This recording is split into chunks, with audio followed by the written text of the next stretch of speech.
I will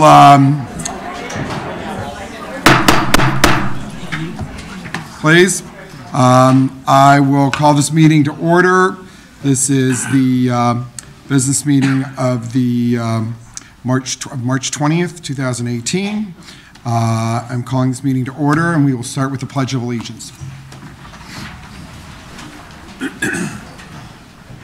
pledge allegiance to the flag of the United States of America and to the republic for which it stands, one nation, under God, indivisible, with liberty and justice for all. Our next order of business will be Spotlight. Thank you, Mr. Chairman.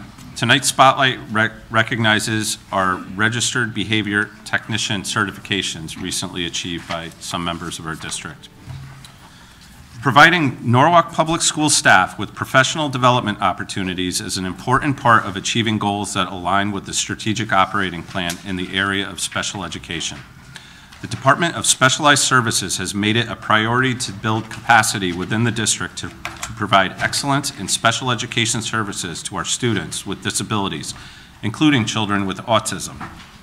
A first step was to examine the ABA, or Applied Behavior Analysis services being provided by paraprofessionals, including these paras who are employees at the school district, as well as those services provided by contractors. In September, Dr. Gorovich, Chief of Specialized Learning and Student Services, established the goal to develop and support 25 Norwalk Public Schools special education paraprofessionals so that they could complete a nationally recognized training program by June of 2018. The program leads towards Registered Behavior Technician Certification, RBT. RBTs must complete a 40-hour training program, pass a competency assessment by the district supervising BCBAs, and then pass the RBT examination sponsored by the Behavioral Analyst Certification Board.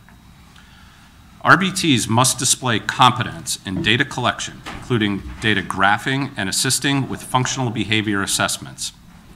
They implement ABA programs, including discrete trial training, prompt fading, and procedures to implement generalization strategies. They assist families to implement procedures across settings and implement positive behavior plans to reduce externalizing behaviors. RBTs are also responsible for delivering effective communication to the BCBA and teaching team. Tonight, the Board of Education is proud to honor the first of our paraprofessionals who have successfully completed this process and are now registered behavior technicians. Our first recipient is Lorraine Montross, Christina Paulini, Jenna Follis, David Lindsay, and Janine Testa. They have successfully completed this process and are now registered behavior technicians. All 5 work at NECC, and most are long-term employees. With support from the district, they invested their time to fulfill this substantial commitment. Their work included taking part in 40 hours of training consisting of computer-led instruction, supervision by a BCBA, and competency tests. The Board of Education is also proud to honor Special Education Administrator Maureen Sullivan at NECC and BCBA Tiva Rushford for their professional leadership and support throughout the process. The individuals recognized here tonight represent a long-term commitment to build capacity within our district. They are leading the way for dozens of their colleagues, and we congratulate and thank them for all their contributions. Thank you.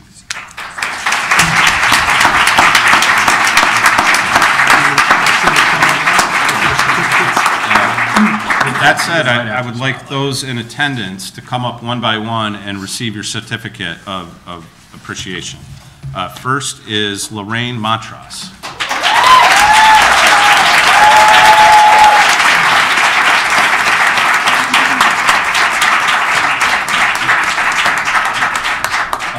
Go through the front. Right through the front. Oh, you want to shake hands? Say hi to all. Thank you. Congratulations, Lorraine. Thank you, Lorraine. Here you go. Congratulations, Lorraine. Thank you so much for your hard Next, we have Christina Paolini.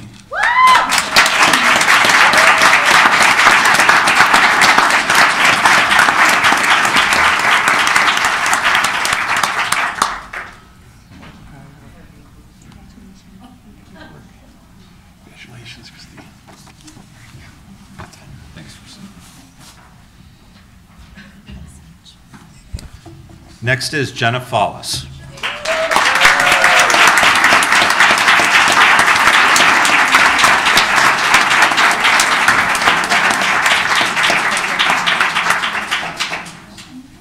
Congratulations, Jenna. Thanks, Jenna. Next, we have David Lindsay.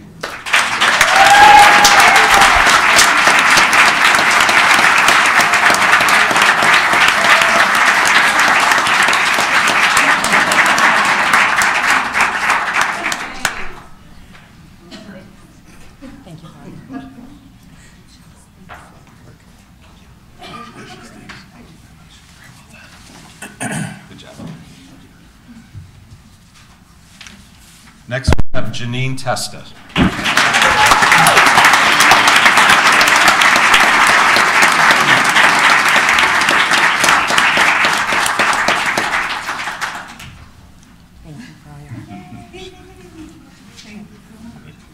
Congratulations. Thank you so much. Thank you. Next, we have Maureen Sullivan.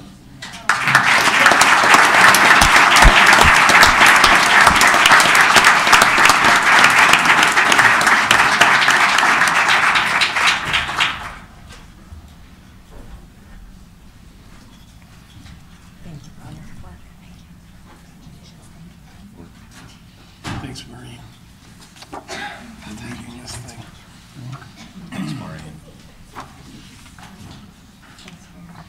And last, we have Tiva Rushford.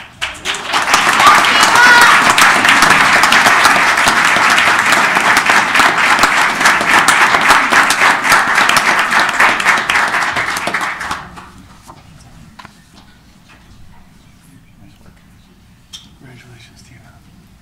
Well done. Thank you. Good job, Tiva.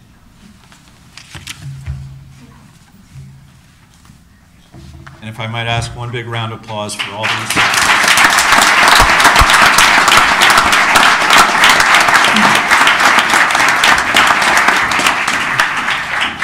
And that concludes tonight's spotlight. Thank you, Mr. Chairman.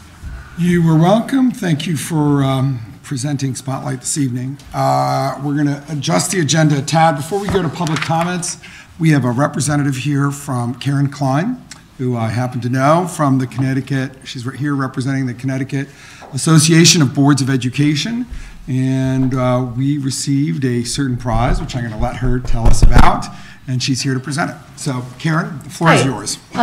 Good evening, Mr. Barbas, Board of Education, and I'm going to include Ms. Williams.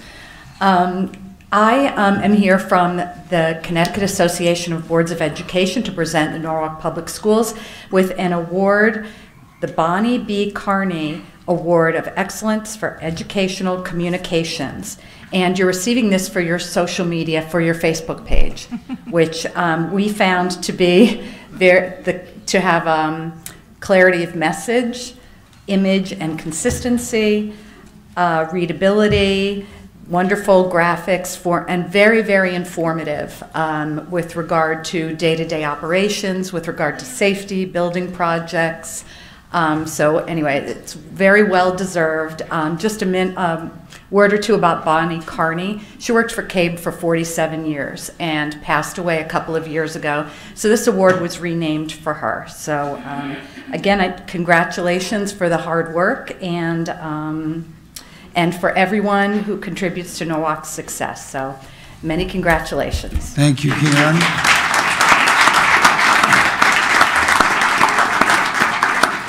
Appreciate it very much. Thank you. Thanks for being with Superintendent us. Stephen Yes. Adamski. Mr. Chair, can I move that Thank we you. call Brenda up? Yes, I think we should. Great. Ms. Williams? And I'm going to give a little background here. Thank you.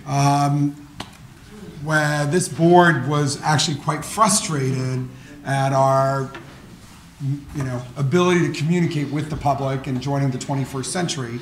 And we talked at length with the superintendent about this, and he and Brenda Williams came up with a plan which she has executed beyond our expectations, which I think this award is a tribute to that.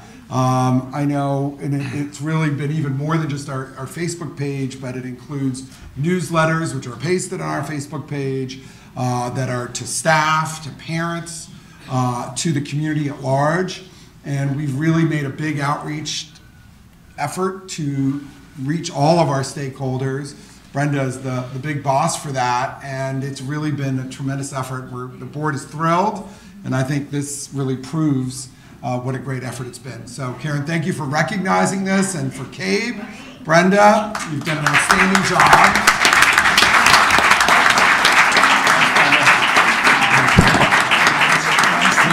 This should go to your office, Brenda. Brenda, we're going to have you.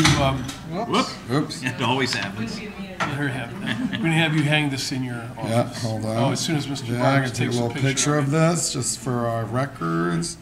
The stupid phone never does what you want it to do.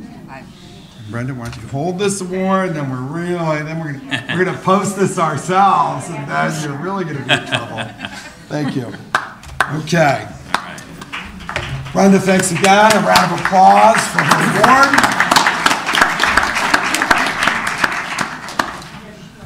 Next, we will move on to public comments. In terms of public comments, everyone, we have a list here of people who have signed up. We have 10 speakers. Mr. Meek here, our secretary, will oversee this, but you have 3 minutes to speak.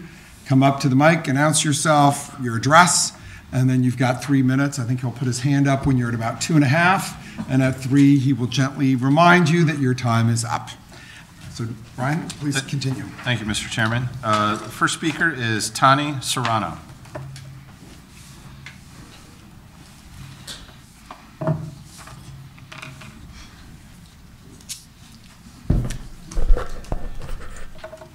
Good evening, my name is Tani Serrano. I'm a special education paraeducator. I'm a special ed parent with 2 children receiving services, 1 outplaced, 1 with a 504 plan, and my 3rd enrolling in the fall for kindergarten. I'm also a Norwalk resident and a taxpayer. There are many issues to address in the suggested budget reduction, but 3 minutes is too short. My greatest concern at this time is the adjustment of the kindergarten staffing. The kindergarten staffing falls under the title paraeducator. Although each paraeducator performs different duties, we are categorized as a whole. So when a paraeducator's position is put in a reduction category, all paraeducators have to show concern for their position, myself included. My concern comes in many forms. Will I be bumped by seniority? Will an aide that has no special ed background be working with my students or my daughter? Or better yet, how will my new kindergartner thrive in the fall with no para support, only 1 teacher to attend a class full of new students? Just today, a SPED teacher that I work with said with concern that they are only promoting 3 8th graders, but receiving in the fall 8 elementary SPED students, and they currently have 23 SPED students, which is a 25% increase from last year's numbers. The concern comes when the SPED teacher is at meetings or testing students. The district will be out of compliance without an appropriate para support. A concern that, as a SPED parent, I agree strongly with. Paraeducators are necessary. They're not dispensable. Saving money should not be reduced through the support staff at the lower end of the pay scale, but look within 6-figure positions found in central office that never existed before. Paraeducators are trained through work experience and the passion for the position that they hold. So before you make another decision that barely makes a dent in our suggested finances, think about who is truly getting hurt in the long run. The students who need that extra support. That's it.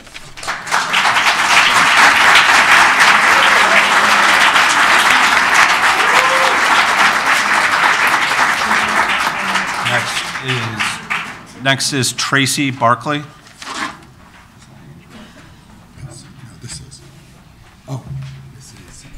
Good evening, Dr. Adamowski and the Board of Ed. I hope I can keep this to 3 minutes. My name is Tracy Barkley, a Norwalk resident, taxpayer, and parents to a Norwalk High freshman and 2 Nathan Hale 6th graders. This is my 4th year at Nathan Hale. In the time since our children began first at Nathan Hale, we have needed to rely on our guidance counselor, Mrs. Phoebe Fallon, for a number of things. She has responded to our needs for transitional, academic, and social assistance. We have reached out when we have learned of other students who have had issues being a danger to themselves or others. Mrs. Fallon has talked my kids through challenges with an instructor, curricula, social concerns, and more than once has talked me off a ledge with her reminders not to check Power School every day. When I first learned that the recent budget cuts included gutting our guidance department by 1/3, I thought surely I could not have heard that correctly. Haven't they read the news or followed the school shootings that have happened as recently as today? Headlines are filled with suggestions that our nation's school kids are more stressed than ever, that mental health issues are on the rise and lacking attention. Recently, we lost a teacher to suicide that affects my children and myself almost every day. Kids don't feel safe, parents fear for their children, and yet you suggest we remove 1/3 of possibly the most impactful staff on the front lines of health and safety each day. In the superintendent's budget recommendations, number 7, Dr. Adamowski suggests the following to be a guiding principle to provide direction in dealing with the reduction in next year's budget, and I quote, "In light of the most recent school shooting tragedy at Stoneman Douglas High School, school security needs to be strengthened and remaining vulnerability addressed." Number 3 of the superintendent's recommendations, cuts, is reduction of school guidance counselors at each of the middle schools. I'd like to remind you that our school guidance counselors are often the first line of defense when a child is struggling with a mental health issue. Counselors recognize and respond to student mental health needs and assist them and their families seek resources. They assist kids who are either 30 seconds, victims, please. Sorry? 30 seconds, please.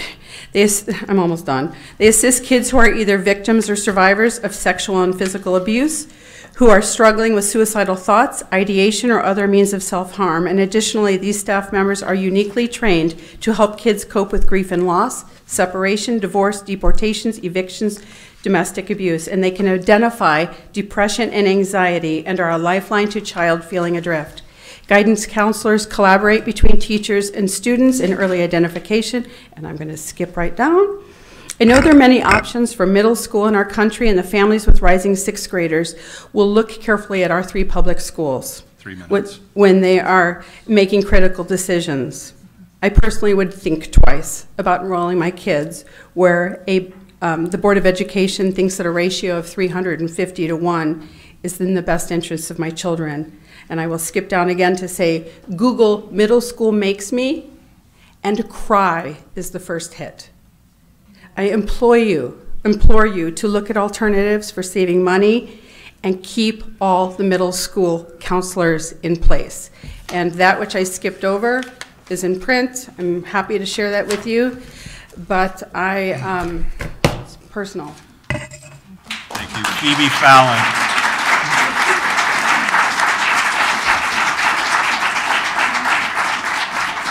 Phoebe Fallon. Okay, I want to make 2 points before we continue. One, the fire marshal was here, and people cannot be in the aisles and the hallways. You need to move in, and you can sit in front of that bar if you would like. But we do need the aisleways clear. And secondly, for anyone who has public comments, if you don't get through them all, if you want to email them to the board, I believe our email address is board@norwalkps.org. Thank you. Brian, continue. 3 minutes, Phoebe. Good evening. My name is Phoebe Fallon, and I live at 4 Colonial Place in Norwalk. I have been an educator at Nathan Hale Middle School for 26 years.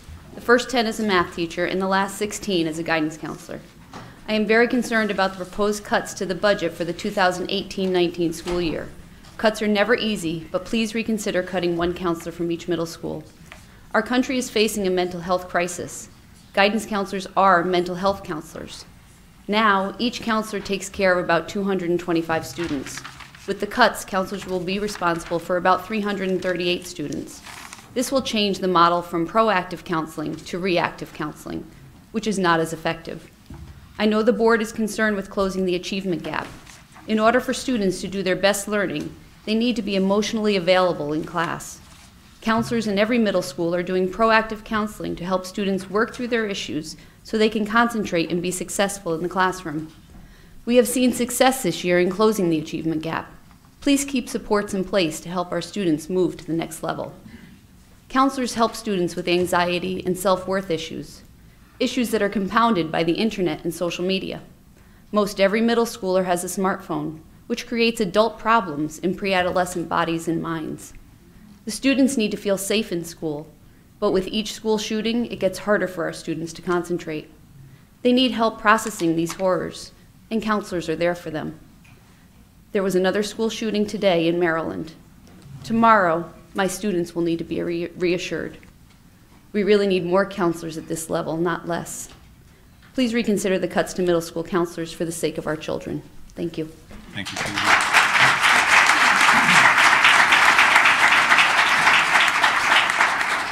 Next is Rebecca Rydell.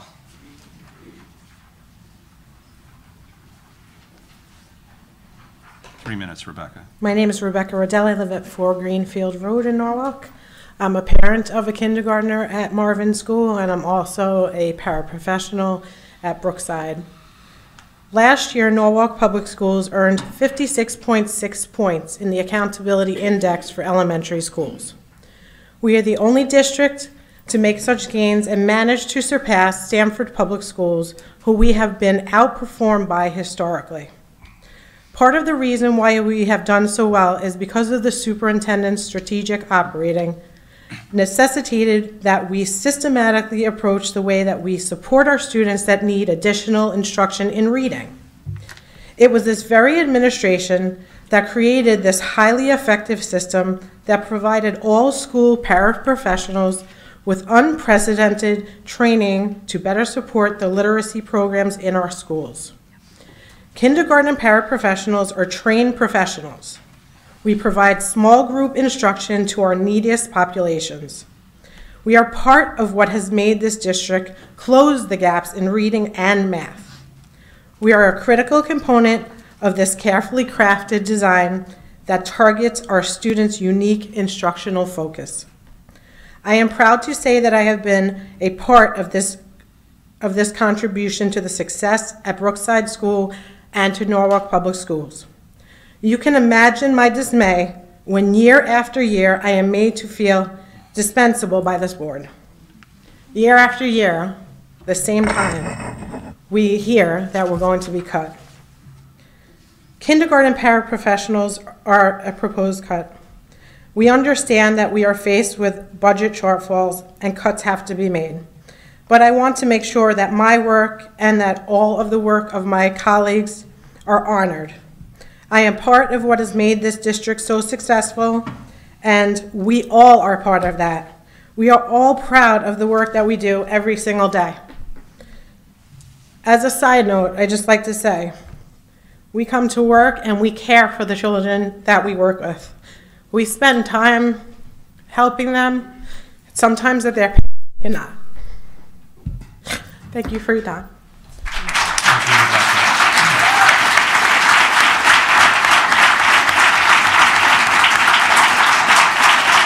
Jeff Beckley. Jeff Beckley is the next speaker.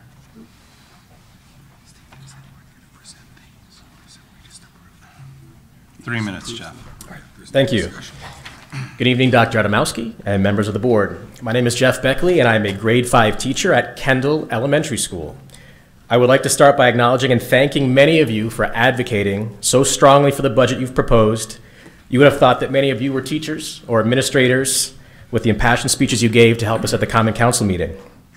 I also want to acknowledge that I personally, and I would argue there are many people in the room, don't believe that you're happy about our current predicament and don't believe that you want to cut anything that you asked for and that you're still holding out hope that our city will match closer to what you did ask for.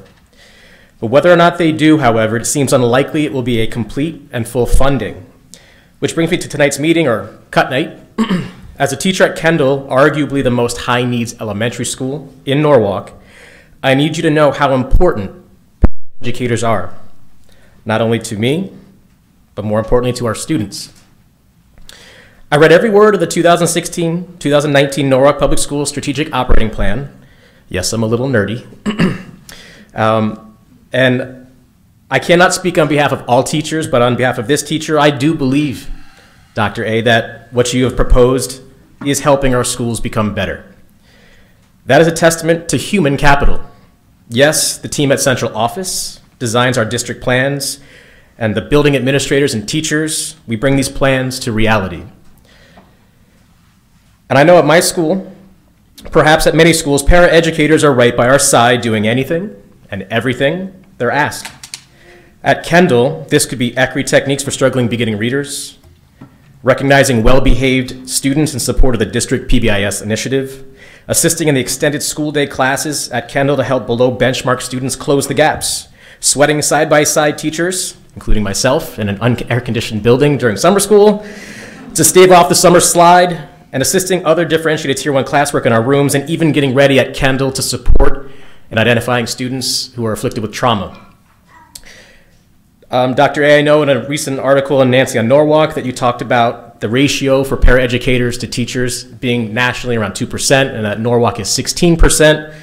But what I didn't, and what was not clear was whether or not that had to do with an urban community, because I take into account an average, I would imagine towns that do not have large class sizes, 30 seconds. low incidence of poverty, ELL status, etc. So in closing, ultimately I refer back to your strategic operating plan, the one in which our school system has been following and improving. If goals 1 and 2 are to be reached, especially in schools such as mine, we need as many people that love and care about these students, working with them as we can. If NP wants us to close the gaps and truly deliver an experience that raises the bar, we need human capital, and that includes our paras. In closing, at the Common Council meeting, I know many people asked that they did not read a pre-written statement, and I ask the same tonight to keep your minds open, and that what you have decided is not finite. Thank you.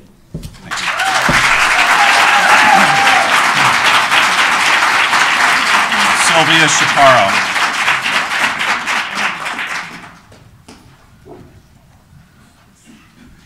Sylvia? Oh. What's the last name? Chaparro. C-H-A-P-A-R-R-O. George, come in. 3 minutes, Sylvia. All right. Good evening, board members, Dr. Adamowski. My name is Sylvia Chaparro. I've been a para for 13 years. This is my daughter, Carolina. She's a 5th grader at Columbus. My husband, George, we live on 19 Tracy Street. I'm here as a parent. I am very frustrated with the school system, with the special ed department. I have been advocating for my daughter since kindergarten, and she has been denied of her free education in the system. She's a 5th grader with 3 years consecutively under the first level. She's at 20%. She's continuing to be denied the resources at the school. I have asked for time logs and never got them. I met with Eva Gorbich, and I presented my concerns from the beginning, and it's gotten nowhere. I have gotten no results from her.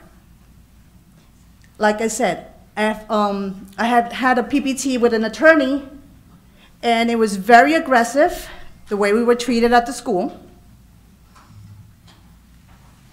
I had been spending my money on my kid, trying to provide her something else besides what the school has not given her. And I'm pretty sure there's many other parents. By the way, I have emailed you all the things that I've mentioned, and each one of you will be receiving it. If you check your emails, it's in there. Got it. Okay, there's a lot. The state has been receiving my complaint letter, and I have asked for mediation, and the mediation was denied. And here's my daughter on a 2nd grade reading level. going into middle school. I need your help. I need your help. I've been in Norwalk for 25 years. We've been paying taxes. And I work for the school. I work for the central office. I sit every day for PPTs, translating the conferences and everything. So it's very frustrating for me as a parent. We have 5 kids. She's the only one that had a medical issue and that I've been advocating for. The teachers have not been helping her. We had to go through our account and put into Kumon other places for her to learn. I had asked for independent evaluations just to get something, to get some 30 diagnosed. seconds, please. Thank you, 30 seconds. Could I come back? Yes. Until it's resolved. Please, please. I'll be here for the next several board meetings that you're going to have.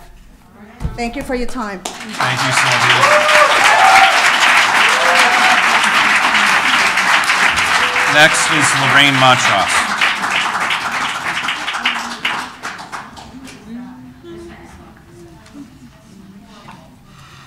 Three minutes, Lorraine. Good evening. My name is Lorraine Montross. I live at 12 Regency Drive in Norwalk. I was born and raised in Norwalk, and my husband and I have brought up 3 children in Norwalk. Since my first child entered kindergarten in 1992, I have been active at some level in the Norwalk Public School System. I have been employed in the Norwalk Public School System for nearly 20 years. Currently, I am an ABA therapist at NECC with RBT board certification. Every year during budget time, the first comment for lowering the school budget is cut para-educators. Yes, it's educators. It's not aides. The National Education Association recognizes the benefits of paraeducators, and I quote, "Trained paraeducators can help a school district deliver the quality education the community demands. Everyone benefits from the work of paraeducators: students, teachers, administrators, other members of the education system, parents, and school board members. A paraeducator assists in teaching by following through with teacher plans and advice, working one-on-one with students, working in small groups, and full class activities. Paraeducators also follow through with goals and objectives from the SLPs, OTs, and PTs. None of these job descriptions, which consume 90% of the paraeducator's time, are custodial functions. Paraeducators are not babysitters or on cleaning duty. Paraeducators' positions were threatened during the Teacher Connecticut 2.0 Oxford Freedom negotiations. Paraeducators' positions were threatened yet again during NFEP PRSP Connecticut 2.0 Oxford Freedom negotiations. I know, I was on that committee. Now it's budget time, and here we go again. 30 out of 42 paraeducators to be cut from kindergarten classrooms? Well, why not? Elementary schools are demonstrating signs of progress, so why not blow it? After all, it's poor Norwalk. We, the NFEP PRSP, will stand together in solidarity to benefit Norwalk Public School students and protect our fellow members. Thank you. Thank you.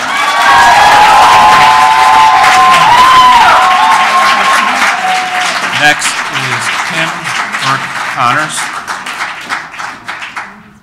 Kim?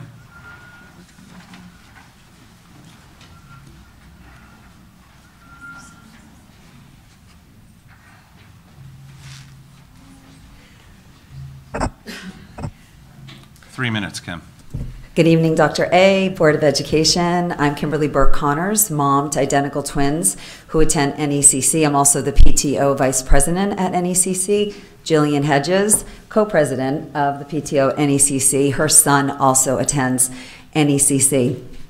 I'll be honest with you, I do not have a speech prepared. However, I wanted to come and support of paraprofessionals when I found out the budget cuts would be paraprofessionals out of the kindergarten classes. I was devastated. My daughters both have one-on-ones, and without their wonderful one-on-ones who are here tonight, I'm not so sure they would have been progressing the way they have been. These paraprofessionals help my daughters eat lunch. They take my daughters to the potty. They're not, potty trained yet, and they're 5 years old. They are constantly helping them learn letters, learn numbers, learn colors, things that are so important. And then I think about, and yet as I said, my children do have special needs, but then I think about kindergarten classes and what a big change it is for students to come together and to take out helpers out of classrooms that have children coming together from different communities, learning to befriend each other, learning about differences. I just don't think one teacher in a classroom will be able to handle all of these children's questions. Maybe their abilities are different, things along those lines. And having a paraprofessional in the classroom helping makes a huge difference with general education and special need education. And I just truly, truly hope that you rethink this because, again, the paraprofessionals, especially at NECC, have made such a huge difference with the large amount of special needs children. And as a direct result, I'll talk about it. At the beginning of the year, we went from 6 teachers to 5 teachers. A couple paraprofessionals were let go. You know what? We're feeling it. Rooms are almost at capacity. Teachers are spread thin, paraprofessionals are spread thin. And you know who's getting hurt by this all is our kids. And our kids are the ones we want to be the future of Norwalk. At least that's what I think. And I worry because I talk to parents all the time who start telling me, I'm not going to stay in Norwalk. They cannot give my children what they want. We're going to look at Darien. We're going to look at Westport. Bottom line is, what are we doing here? This is really important, and we need people in classrooms that will help our children grow and become amazing people, amazing adults eventually. Thank you.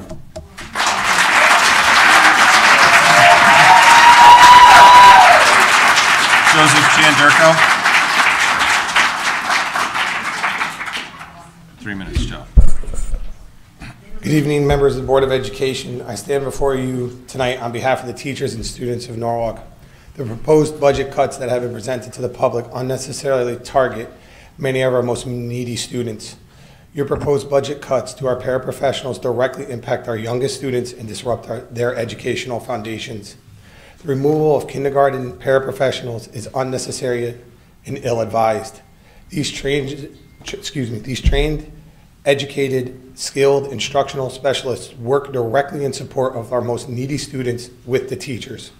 Larger class sizes with fewer resources are no way to reduce the achievement gap. The paraprofessionals are an essential part of our classroom and the school community as a whole. This proposed cut is devastating and simply wrong.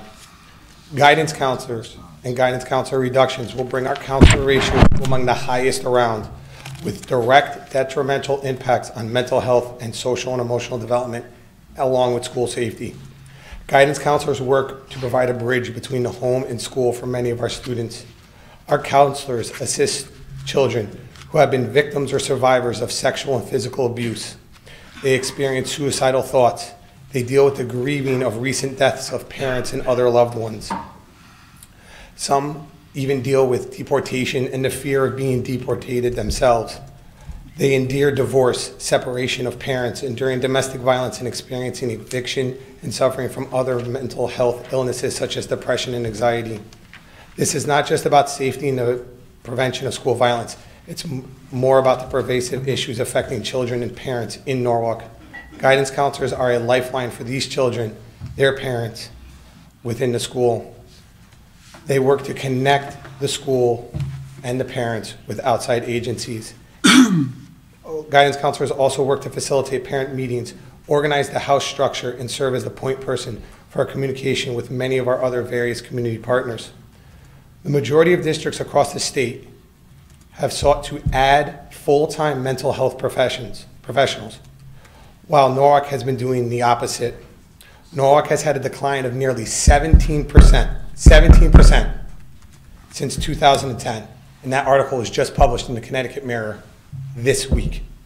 Middle school sports will adversely affect students from lower income families more than any others. 30 seconds. 400 students benefit from this low-cost program that has beneficial long-term impacts.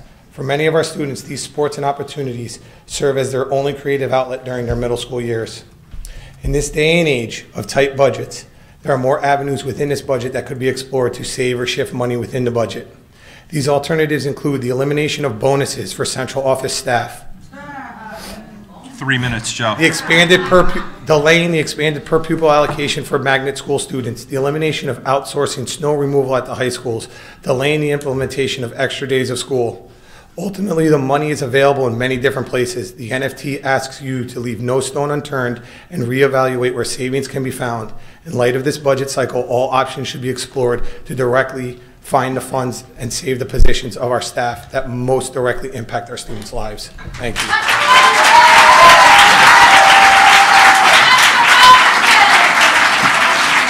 Beverly Dixon. Beverly Dixon. Everybody raise your signs.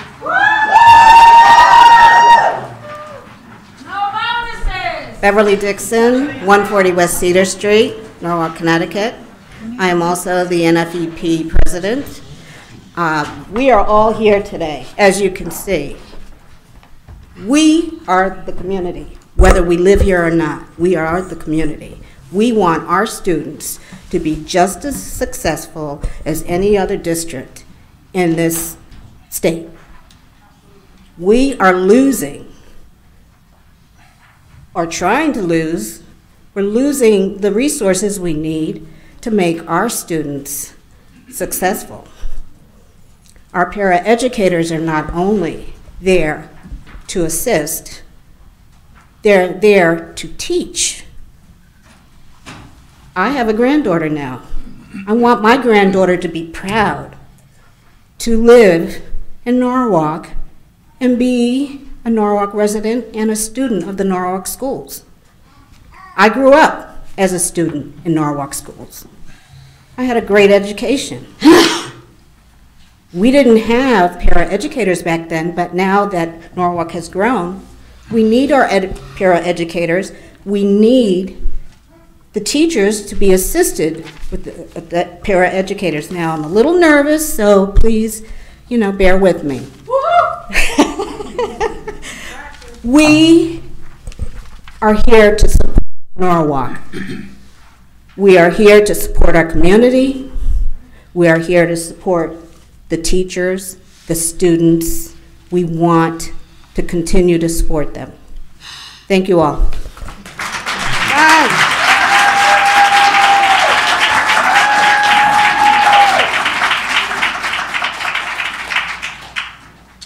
And that concludes our public speakers who've signed up.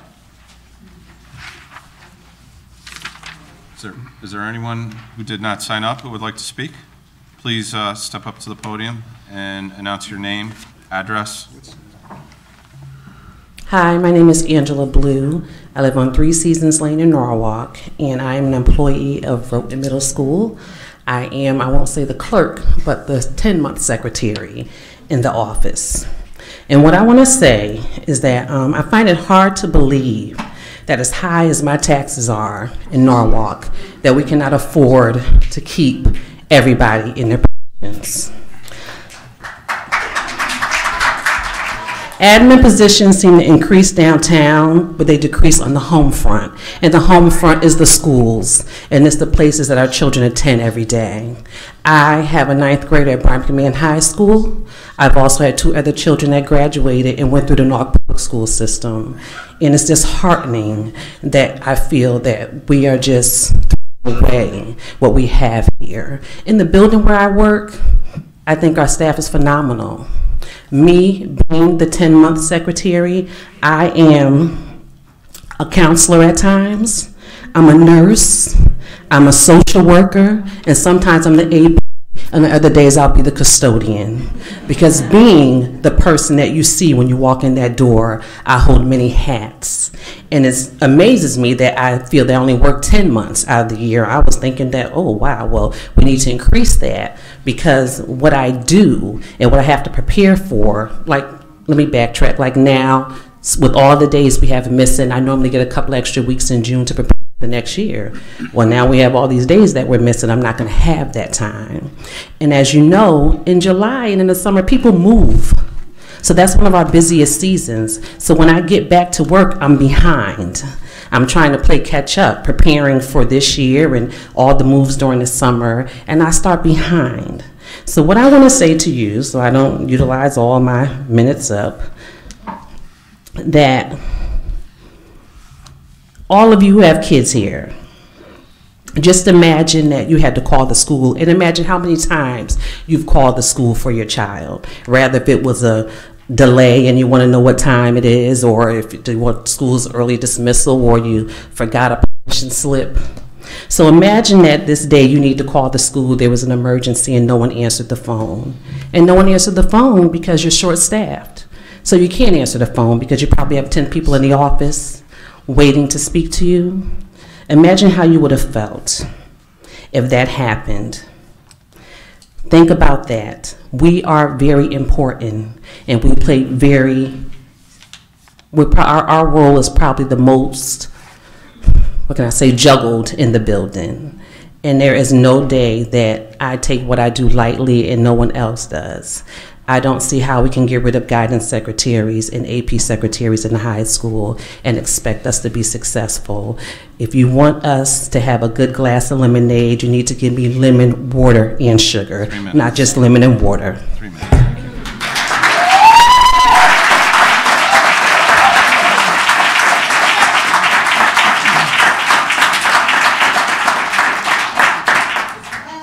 you. Is there anyone else who would like to speak?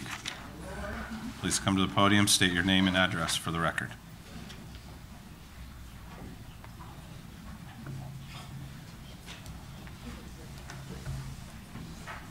Tiva Pierce, 11 Hampshire Court, Paterson, New York. I am a contractor in the BCBA at NECC. I'm speaking on my staff only because I see it every day. Could not do my job without them directly working with the children. Discrete trials make the difference with my children on the autism spectrum. So I'm here to support, gonna talk quickly, clearly not good with the whole public speaking thing. But again, to cut them, it also affects my job. It affects everybody. It affects our children. So it really affects what goes down the line. We need to do early intervention. So to cut these paraeducators, it's terrible. And I can't fight for my children enough by my ethical code. So just think about it again. Thank you.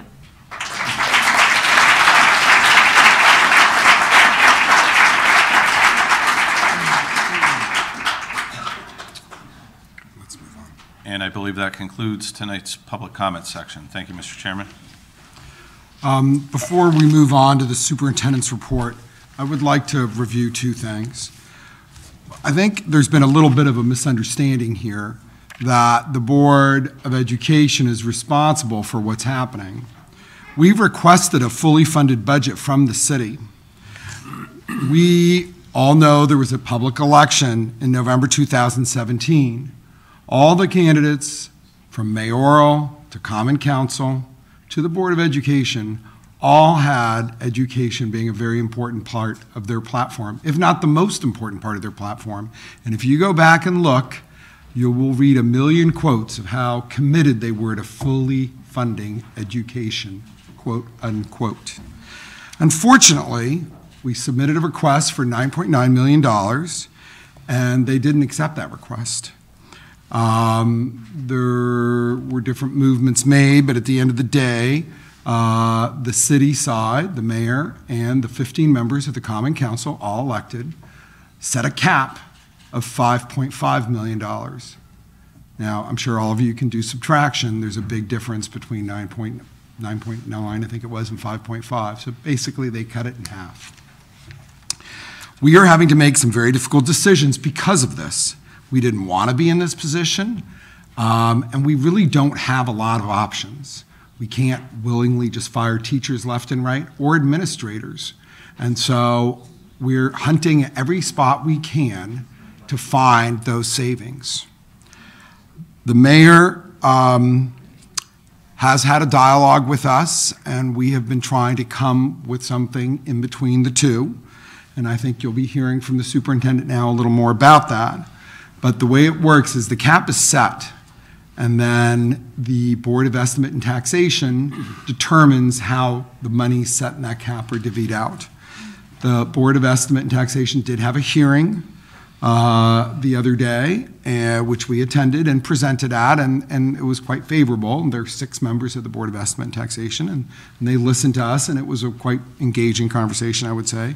And tomorrow night, we know it's very likely going to be a snow day, but it is still scheduled between 7 and 9 p.m. There is a hearing in the concert hall in this building. Those are the people that need to be convinced that Norwalk Public Schools deserves additional funding, deserves something closer to the funding that we originally requested. And just to put the numbers in perspective, because I know there were a couple remarks made about bonuses. These bonuses are $15,000 across all of central office. They are a token incentive. Listen up, please. It's $15,000.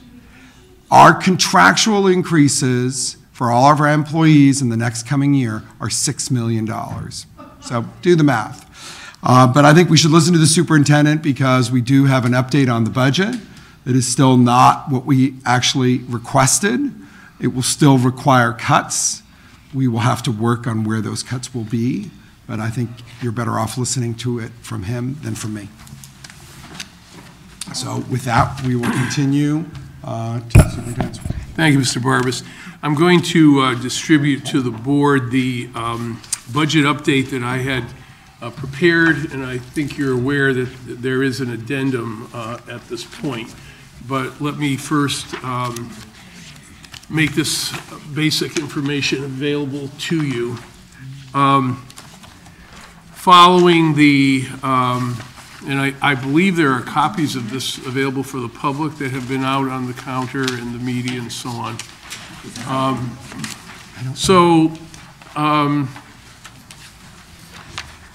This kind of picks up from the meeting of the council when the council cut the cap, and has been pointed out tonight, the room was packed with school supporters seeking to continue our progress both on the strategic operating plan while being able to maintain our current complement of staff. And that was a $9 million request on the part of the Board of Education. So if you look at the second page here, which is the spending of our area school districts, as well as their scores on the accountability index and the percent of free and reduced lunch children they have, you'll note that Norwalk has the lowest per pupil expenditure of any of our neighboring districts, and going over 2 districts in either direction, either in any of the 3 directions, is still dead last. As has been pointed out tonight, for the first time this year on the State Accountability Index, the achievement of our students surpassed Stanford. And you can see that with our 76.9% accountability index and Stanford 74.2. Basically, same number of low-income children, except for the fact that Stanford spends $1,500 more per student than we do. And so hopefully that tells everybody that we are spending our money well, and it's being effectively utilized because our children are doing better. The Board of Education made a $9 million budget request, most of which was to cover existing collective bargaining agreements, transportation, contract, and health insurance. But there was some for the strategic operating plan to implement things that our children don't have, that other children have, and that all children need. In order to match the spending of Stanford, that budget request should have been $18 million, not $9 million. So I think, you know, there was a comment made earlier tonight, here we go again, and that really resonated with me, because we have got to get to the point in Norwalk where there is not drama over funding the school budget every year, and that this kind of funding can occur from our elected officials without going through this type of angst and potential cut of positions or having to give up things that our students need that they should have. And if these other communities can do that, certainly we can as well. So before I leave this slide, just let me once more congratulate all of our staff on their hard work that led to outperforming all the other districts in our DIRG, all the cities in our state, and for having the second highest growth of any district in the state of Connecticut this year. Meanwhile, spending the least amount in our geographic area where we compete for students. So based upon, at the hearing, Mr. Barbas made a proposal to asking the council to increase our budget by $1.5 million over the $5 million that had already been appropriated. That was rejected, and that was, as was stated earlier tonight, there was a prearranged statement that was read. Obviously, this was a decision that was prearranged. So the mayor and I have had discussions since that period of time, and that led to the following proposal that is in writing before you from the Board of Education. And that was a request for the city to contribute an unallocated contingency reserve of $1.4 million in its budget. And that, of course, is in addition to the $50 million rainy day fund that is also, it also has control of. The board would contribute its health insurance reserve of $1.1 million, and given the size of the fund balance and the rainy day fund, there would be no need for either governmental body to maintain a budget reserve now or in the future.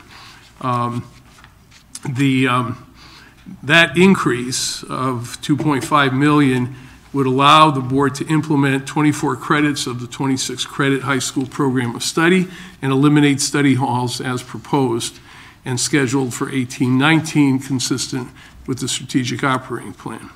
Approximately $1 million of the required cuts to the board's budget would be deferred in that scenario,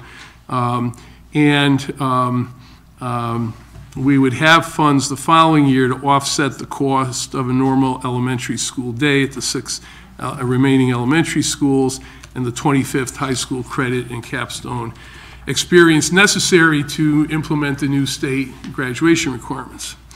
We also requested in number 3 that the board and council agree to form an ad hoc committee on justice and equity in local school finance, chaired by the mayor. The committee would be charged with studying long-term education financing in Norwalk and to develop a 3-year plan to increase Norwalk's commitment to education as measured by a per-pupil expenditure that is more competitive among area municipalities.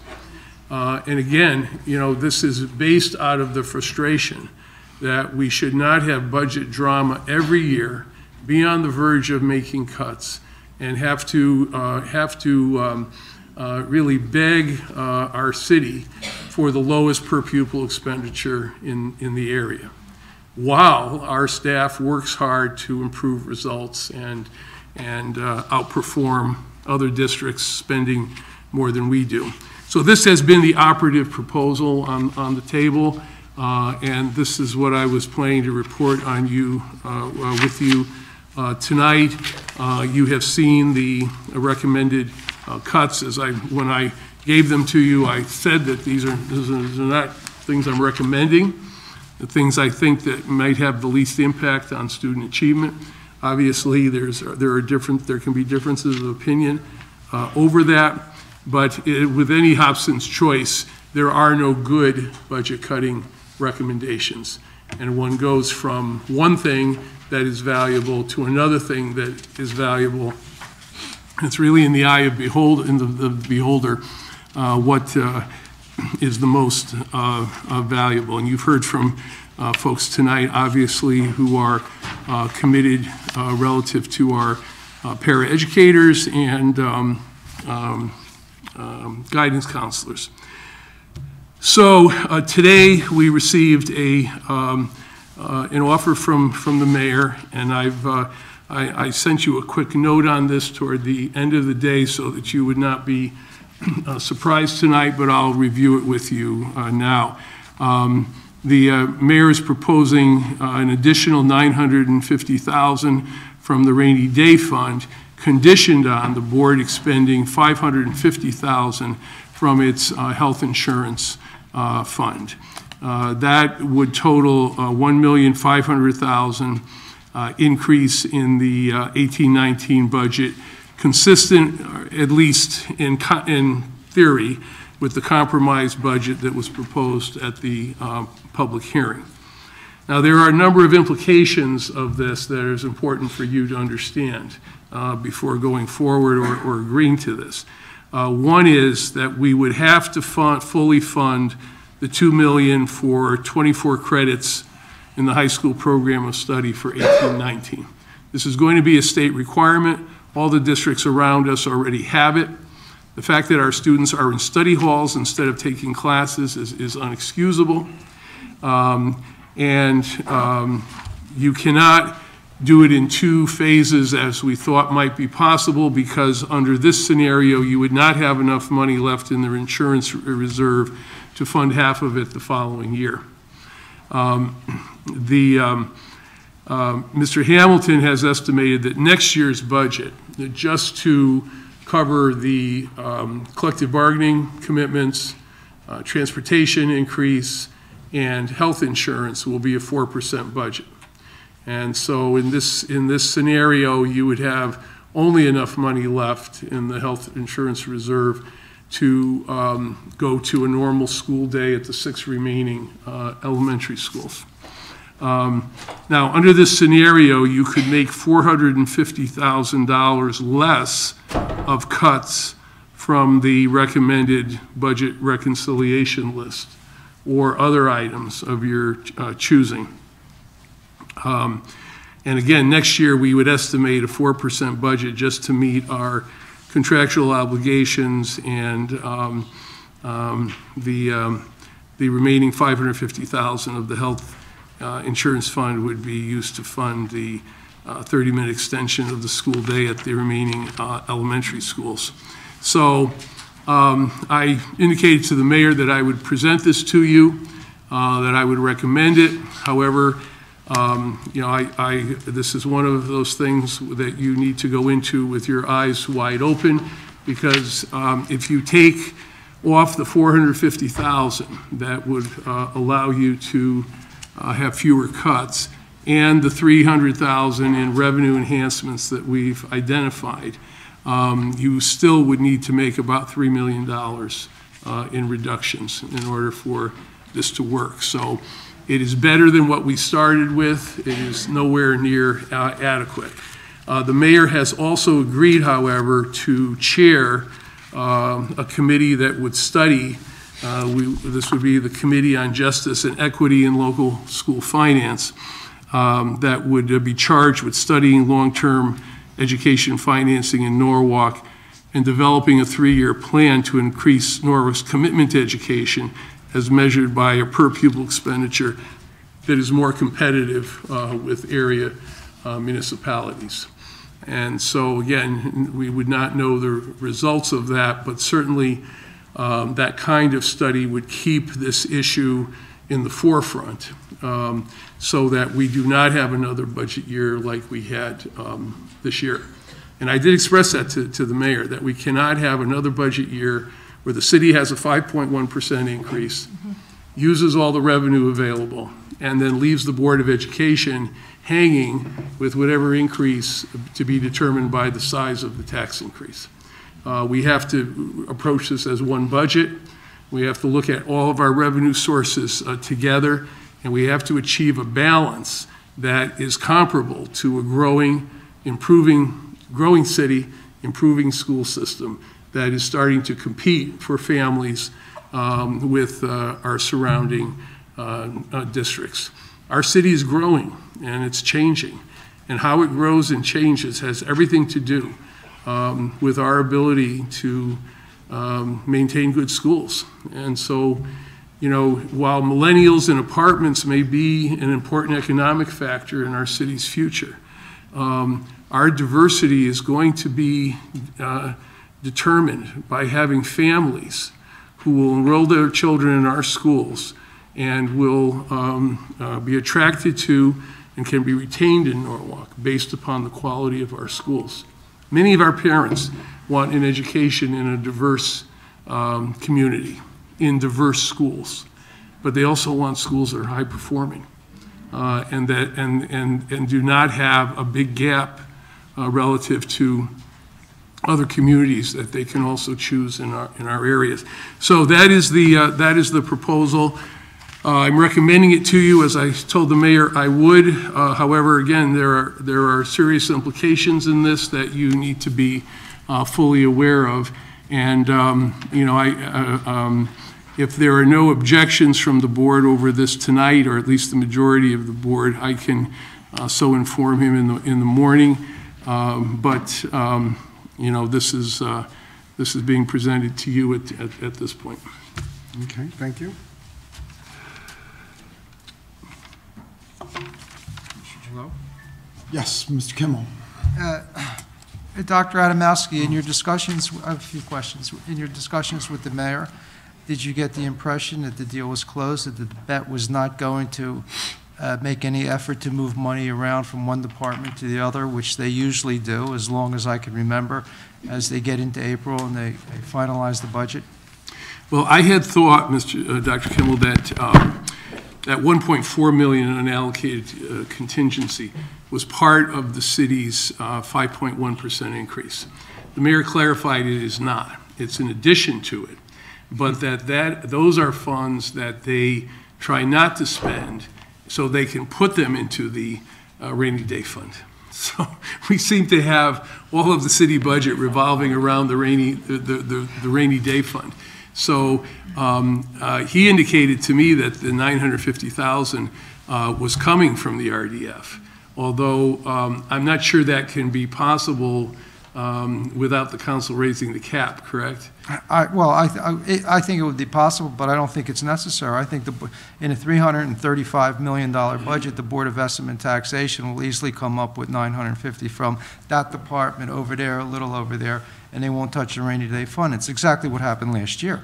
And they found $1.3 million rather easily. In fact, I didn't even know it. It was so far under the radar. So the mayor did indicate that, based upon his recommendation, that the Board of Estimate and Taxation had agreed to appropriate an additional $950,000. Again, I understood it to be from the RDF. It may be from somewhere else. Okay. Mr. Meek? Yeah, just a comment. It's plainly evident the city is playing games with our tax dollars, and they're making education pay for it, period. They're going to have a meeting tomorrow night in the middle of a blizzard, hoping that you don't show up and ask for our money to pay for our kids. That's the bottom line. So I appreciate everyone coming out here tonight and voicing their concerns, but we're in this with you. So thanks for your support.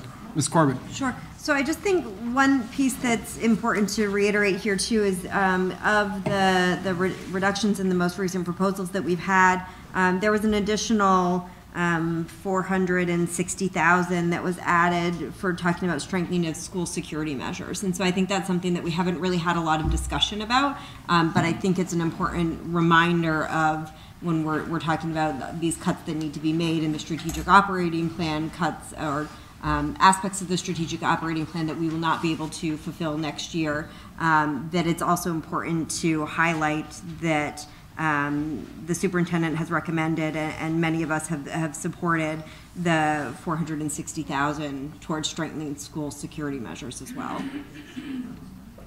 Yes, I mean, that's a good point. And just for those who haven't followed it, you know, especially our elementary schools, and anyone who works in elementary schools very aware about this. We don't want to advertise this, but, you know, our security measures are pretty limited. And really, many of you are the ones who are pushing that buzzer, and, you know, if you look at the history of some of these other incidents, a lot of times the people that have committed these incidences were people known to the school. More often than not, they were. So this $460,000 that Julie Corbett was just referring to is a proposal from the superintendent to make sure there is a security guard in every one of our elementary schools, as the SROs are spread between different schools, and we know our security is less than we would want it to be. Are there any other board members who'd like to have questions? Mr. Himmel, Dr. Himmel. I always work, the final mill rates are set in the very beginning of May, if I remember correctly. And the Board of Estimate and Taxation, they are still in the process of discussing the actual departmental allocations.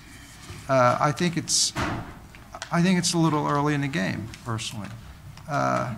They may end up cutting $500,000 out of DPW, for all I know, or $100,000 from Parks and Recs.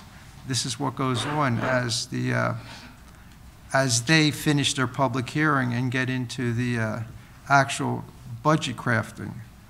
I think it's a step forward and it's an improvement, but it does leave a rather large reconciliation, $3 billion. That's I don't know if we've had one that large in a number of years. I remember 2012, it was about $5 billion. And then there was the insurance problems after that. But I'm not sure we've been anywhere close to that. In the last couple of years, I think last year we were pretty close to full. We had a little bit of a difference of opinion over $600,000 and $300,000 the year before. And remember, we're talking about budget which is pushing $180 million bucks, and we were discussing 2 years ago what to do about the $600,000 we didn't get, or the $300,000. So this is, to me, I understand we were asking for a lot, but I also understand there's a certain expectation on a lot of people's. There was a certain expectation last year that the street, when the money was, when we worked with the Board of Estimate and Taxation and the city to actually get a $3.3 million, on paper, a $3.3 million drawdown from the fund balance, that the strategic operating plan was a good thing. But there was also an understanding that it wasn't a one-year deal. So so what I'm a little perplexed at, you fund the first year of it, and then you just cut it the second year. And that seems to be what's happened as our economy gets better. So it seems to me a bit inexplicable. My own experience would indicate that $950,000 is definitely not coming out of the fund balance, because there's no need for it to come out of the fund balance. If you can't find that kind of money in a $330 million budget, you are really not doing your job. It's there. So I'll be honest, I'm a little hesitant to close the book. As frustrating as it is, this kind of asking for money, as frustrating as it is, whatever we can do to lessen the reconciliation and maybe save a few jobs and stuff, I think that would be a good idea. So I won't use the word fold, but I wouldn't close the deal just yet. Because I understand Mr. Meek's perspective. I do. But I also think that the city can find additional funds. I think it's there. And from past experience, my own past experience, I'm fairly certain it's there, and that we should work together. And I think by at least the middle of April, towards the end of April, we'll be a little closer to where we all want to be. And as I hoped for earlier on, at the end of the day, we're all shaking hands and smiling. I'm not sure that's going to happen now, but I think we still need a little bit more patience. Thank you.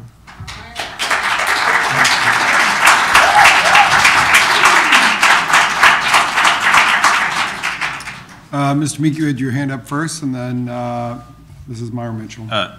Thanks, Dr. Kimmel, for those comments. And I think the key word you mentioned in there, you said it's early in the game. Well, you know, this is not a game, but it is a game to some. And you know what?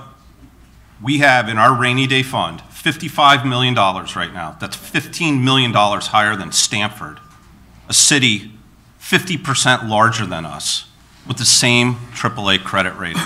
It's unconscionable to sit on this money and not either fund education or spend it on other city projects or give taxpayers a break. One or the other or all three. They can have it all. They don't want. I'm going to use the word he said. It's a game to some, and this game needs to end. It's sick. Thank you. Barbara. Thanks. This summer and fall, I had the pleasure of campaigning with 4 of my colleagues on a platform of excellence in education.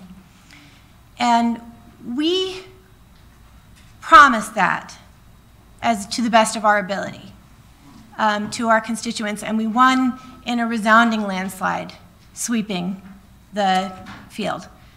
And I just want to say that we get what we pay for.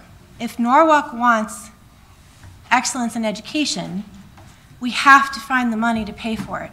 I'm extraordinarily excited about the opportunity to work with the mayor on a committee regarding justice and equity in school funding here in Norwalk.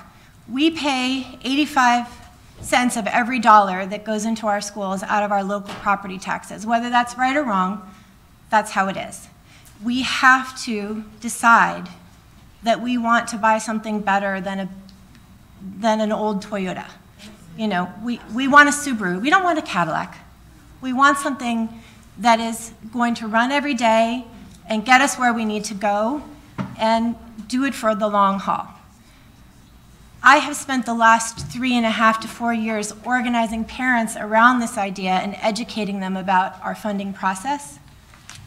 I'm very excited that you're here with us tonight while we're having this conversation, because I think our unions need to be part of that conversation too. It needs to be a partnership.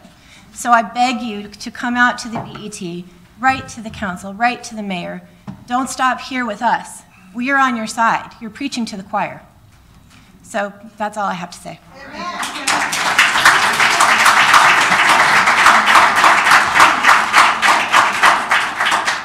Ms. Lemieux.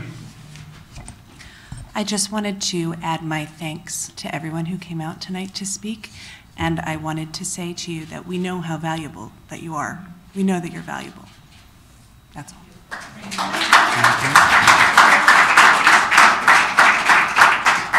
I think I'd just like to remind everyone the BET hearing is scheduled for tomorrow. The mayor has called a snow emergency day, but the building has not been closed. So as long as the building's open, this hearing is to take place between 7 and 9 p.m. in the concert hall.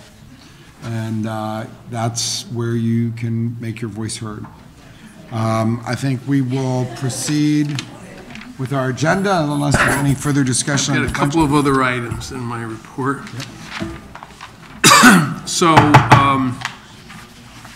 as the board is aware, following the selection of Michael Connor as Middletown Superintendent in October, that position has been open for us, has been filled by an interim, Mr. Craig Cruller. We have been conducting a search for the permanent incumbent in that position, and have been assisted by the firm of Hazard, Young, and Altea. They have done a very good job in terms of recruitment on this. I'm going to show you their set of desired characteristics for the next chief academic officer. And this derived from their analysis of our needs, as well as the focus groups and meetings that they held. with curriculum staff, I believe principals, CSIDs, president of the teachers union, and so on. So I will not read this to you. You can read it on your own, but I think you can. I think it really hits the nail on the head in terms of the kind of leadership orientation we're looking for in curriculum, and also the areas of particular emphasis, which is STEM and the next generation science standards, which conforms to our lowest area and biggest area for development in the future, and the redesign of middle schools to improve outcomes. There were a series of focus groups that our consultant Deborah Reyes conducted, and it had some very interesting results, and I'll just share a little bit of this with you. There was a feeling on the part of a good number of staff that the chief academic officer is an impossible job, that the cutbacks at central office, and yes, there have been cutbacks at central office over the last few years, have really impacted the work of principals and site directors in terms of curriculum. There was a feeling that in the areas of math or STEM and humanities spread over 20 schools, that was too much for 2 directors to handle. And there were other people who felt that we needed specialists in science, music, arts, world languages, social studies, and library. And again, those are things that have come off the position list at central office. There are 8 positions cut since I become superintendent. Every time we've had a budget, and we've had to make adjustments.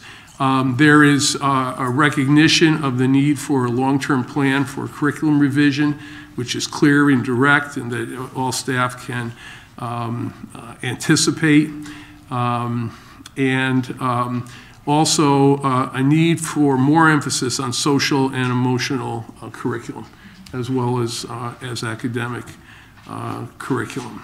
And I think that basically covers the results of the focus groups. We are down to 4 finalists at this point that the consultant has identified. 1 is out of state, 3 are in state, 3 are external, and 1 is internal. And from the looks of these finalists, none of which we have met at this point, they are a very highly qualified group of individuals, each of whom could bring, could add a great deal of value to our school system. So next step is we're going to start meeting the finalists.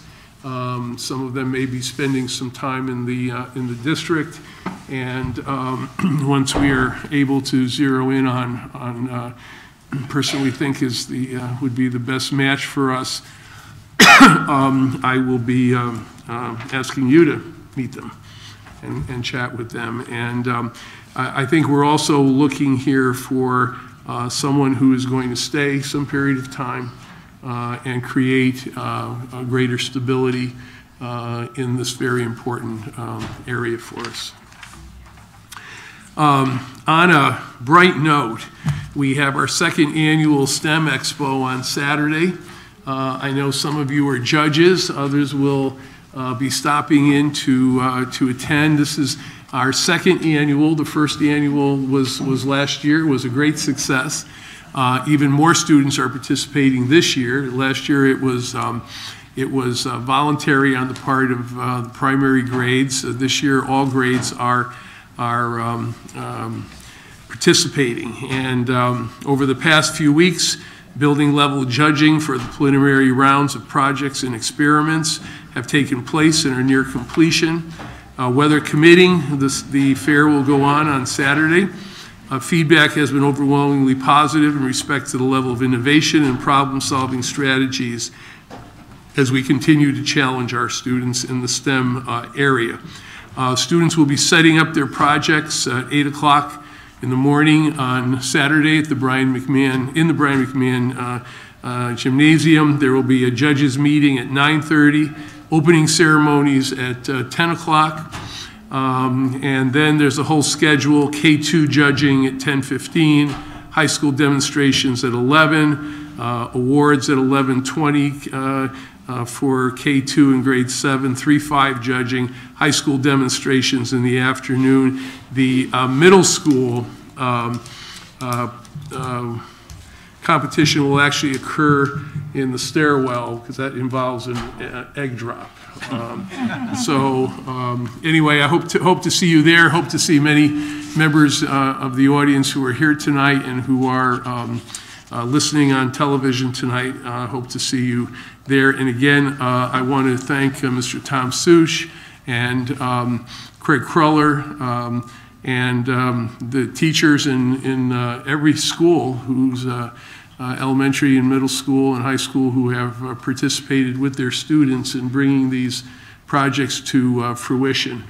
We had a very successful invention convention, regional competition this last weekend. This weekend is the STEM Expo.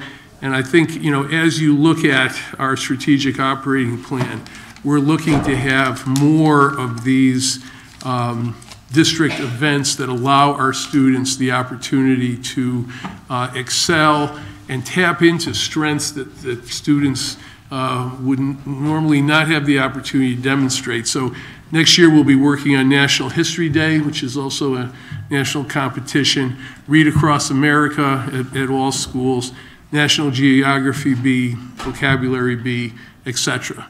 And what we find, very apropos to our budget discussion, is that when our students have the same opportunities, when they're given the same opportunities as students in other districts, they do just as well, and they do better. So we're looking forward to more of this.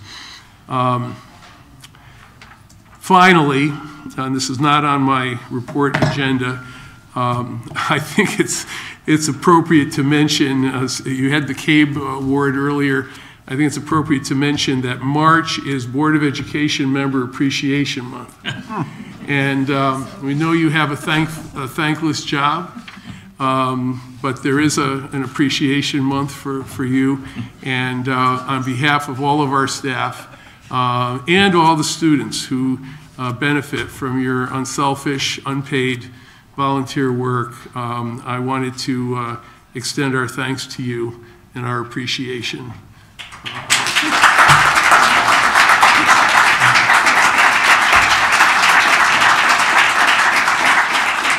Thank you, Mr. Chairman. Thank you. Yes, Mr. Kimball. So I'm just, are we all on the same page regarding the so-called compromise or the offer that was presented from the city? What I heard you say is that it's a step forward, but we're not at the kumbaya point yet, and that we would continue to press for additional funding. Okay. Is that accurate? Yes. Okay. That's my feeling. Got it. Okay, thank you. We will now move on to actions, and we will start looking at, we have to approve some changes in personnel, some budget transfers, and some field trips. We frequently can put all these actions for consent. I'll move, Mr. Chairman, that we approve 2A, 2B, and 2C, 1 and 2 by consent. Okay, do I have a second? Mr. Meek seconds. All in favor? Okay. Unanimous, thank you. Next, I think we have a number of other actions to approve. They are in your packet. If there's any need for discussion, please let me know. And there is, depending on the issue, there is staff to review or to explain. Is Alan Lowe here? Alan Lowe is not here, but if you're worried about the windows, that was just phase 1, which was done, and Tom Hamilton's here if you have any questions. I understand that we had outside caulking done for some leakage, but other than that, it's all working well. I'm unaware of that, Welcome Tom. back, Tom. Can we stick in, let's stick in order, please? Yeah. So our first action to approve is this has been discussed in some great deal, and especially with some of our friends from the Center for Youth Leadership at Brian McMahon, but a new Title IX sexual harassment policy. Mr. Chairman? Yes, sir. I'd like to move approval of the Title IX sexual harassment policy, but with one change, which is the deletion of the very last section where it says Title IX coordinator, and we spell that out as Anthony Shannon. Typically, we don't put the names of personnel into a policy, which can take months to amend. Right. And the position of Title IX coordinator is referred to all throughout the document. So it would point to whoever's in that position, but if we put his name in it, somebody changes the position, we got to go through a whole amendment process. So my motion would be to adopt the entire thing except with that final section eliminated. A second? Okay, so we have a second from... I assume it includes the phone number? Yes, because that could change too. It does. There is a phone number listed. I know. No, I said the whole last section. The whole thing? Right. Okay. Okay. Because, phone number, name, that's going to change, but the policy... So we'll just eliminate that last paragraph completely. Everything from Title IX coordinator to the end. Yep, okay. So we have a first...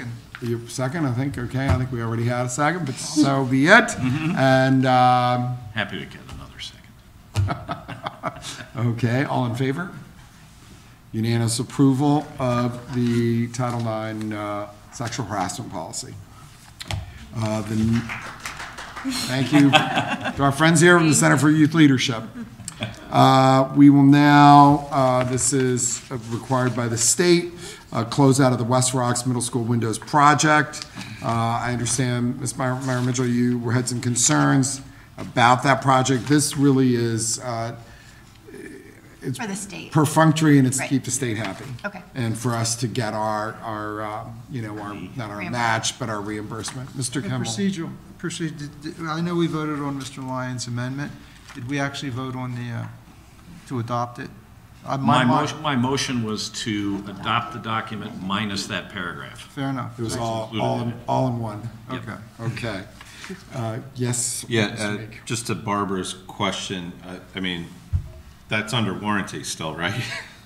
They just finished last summer. This is Tom Hamilton, for anyone who doesn't know, our Chief Financial Officer, who has... Good to see you back. Glad to be back. Thank you. Away for a little bit, unfortunately, Yes. but he has now returned, and we're all thrilled to see him. Yes. Yeah, certainly the work is under warranty. I was aware there was some issue. Did not have a lengthy discussion, but I know that Bill Hodel was working with Alan Lowe on that and getting to the bottom of it, whether it was an operational thing. There was some issue about whether or not everything was closed off the way it needed to be closed off, or whether there was any other caulking that needed to go in there. And I haven't had a chance to go back to see what the outcome of that was, but I don't think it should delay taking this, what is really a bookkeeping kind of action with the state, so we can close out the grant. And certainly the work is under warranty. Excellent. Thank you. Okay. So I guess we have to... I'll move that we approve the closeout of West Rocks Middle School project. Thank you. Second from Ms. Corbett, and all in favor? Unanimous. Thank you very much. Now we have 5 and 6 are both interconnected. I would like to separate them, please. Okay. So the first one would be approval of healthy food option implementation pursuant to the 1819 Healthy Food Certification. Mr. Kimmel, did you have any? I would like to move that item. Okay. So any second, please? Second. Okay. All in favor? Unanimous. So that's the Healthy Food Certification. And then these are the food exemptions. This would be the approval of food exemptions pursuant to the 1819 Healthy Food Certification. I believe there's something I need to read. We must also vote to allow food exemptions as indicated below. Exemption for food items, I'm assuming everyone has read these. Could I have a motion for approval? So moved. Motion, second? Discussion, I guess, is warranted. Mr. Kimmel? Yeah, I will be consistent since I voted against this item. As losing battle about 10 years ago, I will continue my opposition. I don't think it's necessary. I think there are alternatives that we could adopt without that exemption that would be better off for the students. So I understand it's a complicated issue, and but I'm going to vote against it. Okay. Would you? I believe, well, if the, what happened when the new policy was implemented by the state, it was, I think, about 2006, 7, or 8, I forgot. We wanted to endorse the health, we wanted to endorse it without the exception, exception. And the board was, we were on board. And then there was a number of folks from PTOs who came and said basically they couldn't make any money unless they could sell donuts and things like that. And a number of us on the board said no. And if you were to look what PTOs were doing across the country, you could find out there are a lot of healthier ways to make money than to serve donuts and pizza and things like that. And an interesting discussion, I have to admit it. In light of what's happened in the country in terms of childhood obesity and things like that, and healthy living, and how everyone is bombarded through the media and everything else, I don't think we have to bend to adopt the exemptions. So just for anyone simple as that. And in the audience or anyone who hasn't read this, these exemptions are basically for events that are after the school day, so at a soccer game or play or something like that in the evening, that at the location of this event, you are allowed to sell things that do not meet the Connecticut nutritional standards. So the question is, should a school system, should a district set an example, a consistent example at all of its events across the board? And I respect I would just think the answer should be the affirmative. And we should, I made myself clear. Okay, Mr. Meek. I'll be voting yes, because I don't think the school board has any business telling PTOs and such what they can do at their bake sales. Okay, fair enough. Ms. Lemieux. When I was on governance at Columbus, this was actually a topic that we discussed pretty extensively. And we came up with, healthy food guidelines. And the basic consensus when I was there was that there's a difference between what the school is providing and then helping parents to feel like it's okay for them to celebrate. So an atmosphere of celebration, that was an exemption that was very passionately argued for. And so I think for a school to provide cupcakes for lunch or something like that is much different than parents who are participating in the culture of the school. Right? So that's just my opinion. Okay. Mr. Chair. Sorry, Ms. Madam Chair. As Secretary of the PTOC, I have to agree that we cannot hamstring our PTOs in their efforts to celebrate success and to raise money that we desperately need in our schools. Having been president of a PTO, I would tend to agree. Mr. Kimmel? Also, having been president of a PTO, there are many ways to raise money. And I think until you try it, you really never know. And a celebration is not the same as selling stuff at a football game.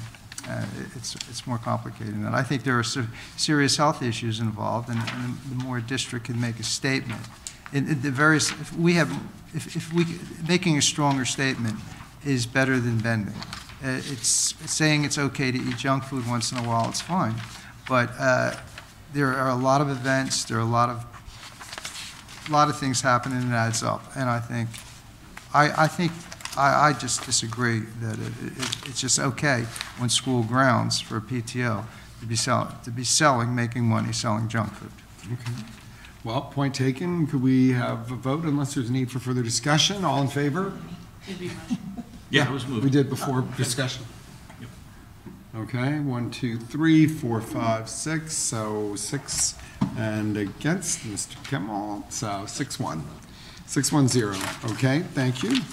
And then this is actually, I think, quite meaningful that we as a board would approve that April 2018 is our last meeting of March, so in anticipation of the arrival of April, that April would be Autism Awareness Month.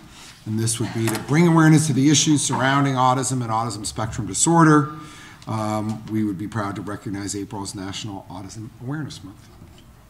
So could I have a motion? Mr. Mew, and a second. Ms. Meyer-Mitchell, and all in favor? Unanimous. Thank you. We will now move on to information and reports. Our first presentation will be on the Summer Academy policy for grades 4 and 5. I believe Mrs. Goss will be presenting to us. And I believe everyone has a presentation as well. Good evening. I had the opportunity to meet with the board members at the policy committee recently, and I discussed with them some of the things that have been in place in terms of summer programming. And I wanted to brief you on that today, bringing it to the full board, and talk to you about what we have been doing in grade 4 last year and what we are proposing in grades 4 and 5 this year. Just so you know, the State Department of Education does have state legislation in place.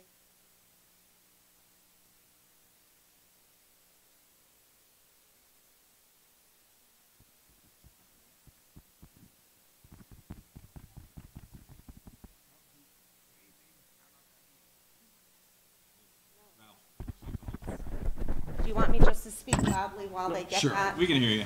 Okay. You got it. Oh, now it's back on again. Turn it down. Hi. So the State Board of Education does tell districts that they can provide policy in the areas of grade 4 and 5 for summer programming. So that's what we're here to do. Plus, I think it might be important, since most of the board members are new, to review some of the data. So when I met with the Board of Ed Policy Committee, they did ask for some additional information, and you'll see that reflected here. So I'm going to start with the first 2 slides that talk about what we already have in place in K3. The state does approve a variety of measures for us to use to screen our students, and as you know, in K3 we do use DIBELS, the Dynamic Indicators of Basic Early Literacy Skills. And in K3 we screen students 3 times a year, as we do in the other grades as well. This helps us to identify students who are at risk. And when we use these screeners in DIBELS, we know what the statistics say. Those who score below the cut point for risk, in other words, those at the substantially deficient range or in the well below benchmark range, only have a 10 to 20% chance of reaching subsequent benchmarks. That's what that means. One point I should mention that is not here on this slide is that the state policy indicates that students who do not attend summer academy programming, if they are identified in that substantially deficient range, do not get promoted if they do not attend. That is not here on the slide, but that is a part of the state policy that I wanted to make sure I mentioned. The other thing that is not here on the slide is that if students are receiving special education services, or if they are ELL learners, English language learners, they do not get retained for not attending summer academy. We are using, and this was a request from our specialized learning, teachers and our chief, that we use that very strong language. We make sure that we provide that for students who are special education students as well. We say that they are required to attend if they're in that well below benchmark range.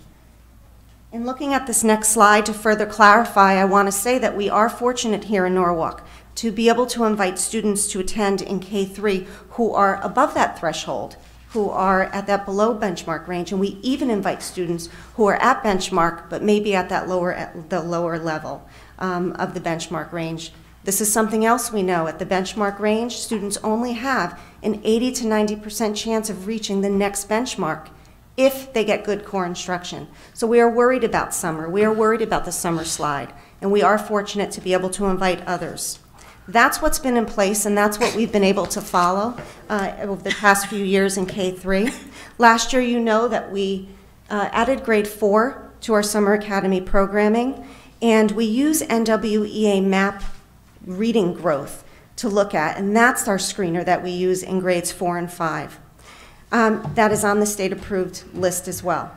The 50th percentile is considered the grade level norm, no matter what grade level you're looking at, the 50th percentile.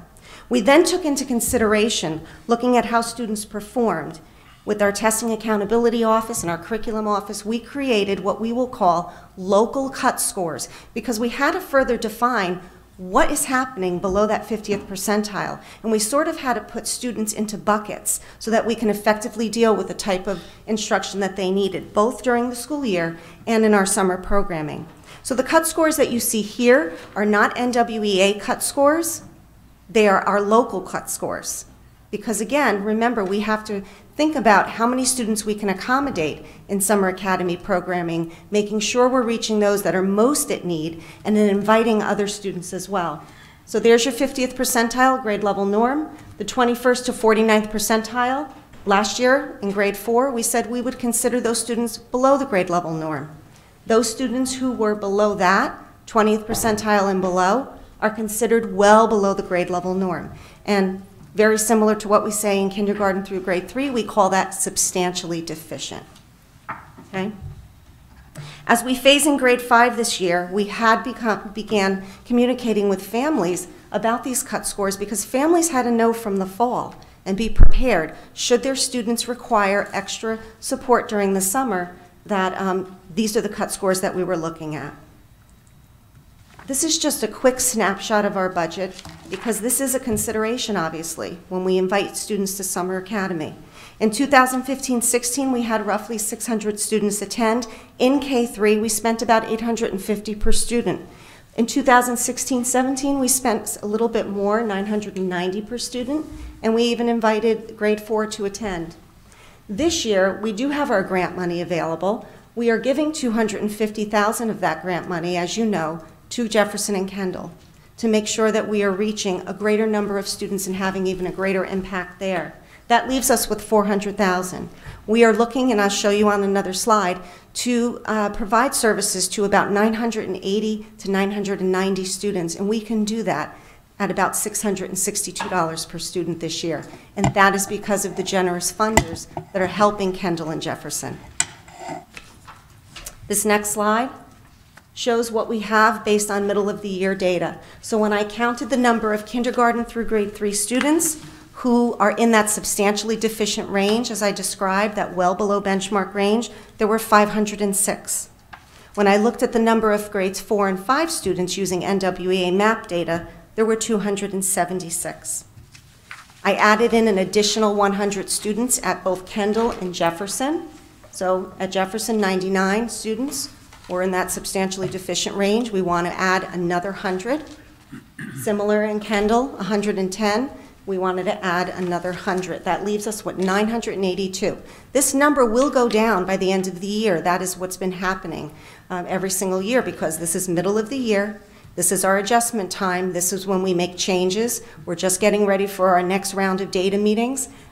We decide, do students need a different intervention? Do they need smaller groups or what have you? And that number will go down, which means we can continue to invite more students.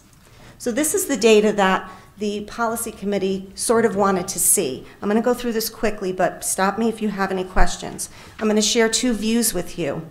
These next few slides, these next 4 slides, speak to how students performed after the 24 days of Summer Academy last year. So this is comparing June data to the fall data. If you look at kindergarten, we use the Dibbles we use the Dibbles phoneme segmentation fluency measure as a priority measure to look at students' level of phonemic awareness. Basically, all that means is how can a student segment the sounds in a spoken word into basic segments or phonemes, right? Last June, there were 52 students in June in kindergarten in that well below benchmark range. 19 of them moved beyond that level after the 24 days of Summer Academy. This does not mean that the students did not move that were left in that well below benchmark range. I can't show you every view of the data, but what happens at a deeper level at the school buildings every single week is they look to see the movement that students have made.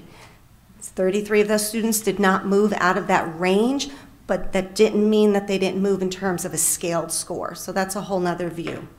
that happens at the school level. Similarly, you look at students that were below benchmark.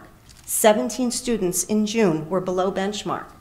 10 of them moved beyond that into the benchmark and the above benchmark range. When you look at grade 1, this is a little bit different. Grade 1, we use the Dibbles Oral Reading Fluency Measure as our priority measure. Basically, students are presented with grade level text that they have to process effectively, and the number of words per minute is counted. In grades 1 through 3, we do exactly that. In June, 79 first graders were in the well below benchmark range. Out of that 79, 22 moved out, and they moved up into the below benchmark or the benchmark range.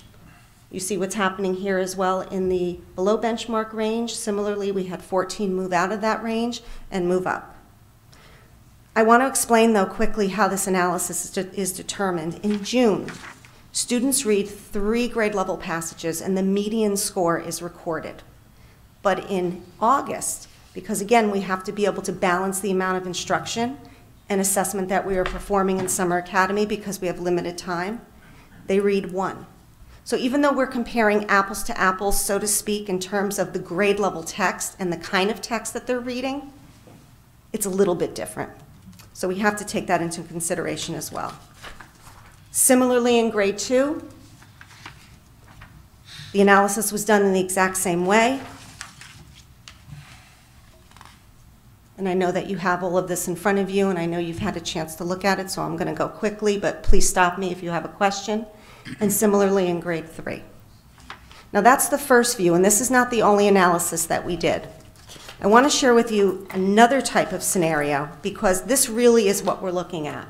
We want to know, after students return from Summer Academy and after they spend a few more weeks at home, in the fall, how do students' benchmarks status, how do they look, right? So we looked at students with matching scores from kindergarten in June to September in first grade. And there were 45 students that met that criteria. There were 45 students that were in that well below benchmark range. 14 of them performed better in September.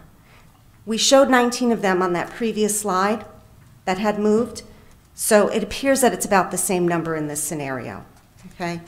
This is the exact same test, though, from June to September. And in fact, in June, they get 1 probe. It's a 1-minute probe, a 1-minute screener. And in September, they get the same thing. Different form, but same thing. This is different, though. When you look at grades 1 through 3, even though, we're saying we're comparing apples to apples, they're reading a different level text. So we have to take that into consideration. In first grade last year in June, students had matching scores from first to second grade. There were 60 of them, okay? There were 60 students in the well below benchmark range. 13 of them had moved beyond that, okay? And you're going to see a similar scenario in the below benchmark range as well. But remember, you have to keep in mind on all of these views, going from second to third grade, going from first to second grade, it's a different level text. It's a text on grade level. So again, when we look at data and we look at progress, we have to do that at a deeper level and go student by student. And that does happen on a weekly basis during Summer Academy. This is just a quick snapshot. I met with Diane Filardo to get some of these statistics. And when we also look at grade 4, this slide really speaks to the progress our grade 4 students had made. 30% of last year's K-4 students began this school year, above the well below benchmark range at the beginning of this year, as measured by M-Class Dibbles, and I had a typo, please add in NWEA MAP reading. That was not in your slide. 30% began the school year above that range. Last year, last winter, same time as now, 152 grade 4 students were at that 20th percentile or below at middle of the year. This year we have 141. There were 91.4% of students from grade 4 last year that had matching scores to grade 5 this year. And when I mean they have matching scores, Maybe some were retained, maybe some might have been absent for the day of the test, maybe some had moved. That's why we don't have everybody here. But last year, 152, out of that 152, it says 60 out of 139, I apologize, 43% of our fifth grade scores were above the 20th percentile. This suggests that 43% of our current grade 5 students this year who attended Summer Academy last year made adequate growth, so they hopefully would not have to be required to attend, but can be invited to attend. And as a reminder, that NWEA map, it really measures a comprehensive reading level. It's a very different assessment than DIBELS. So there are just some of the data points that were asked, really good questions were asked at the policy committee to take a look at how effective our Summer Academy has been. We're always looking to improve, but we find this very, very encouraging. Very exciting. I ran through that very quickly, so let me know if I can clarify anything. Mr. Kimmel, thank you. Thank you for the report. We talked about this on two occasions in the curriculum committee also, and I think we're impressed by what's happening. There's an issue that came up that has budgetary implications, and I think pretty much all of us are in agreement, but like I said, it has budgetary implications. And when I say we're in agreement, it seems that the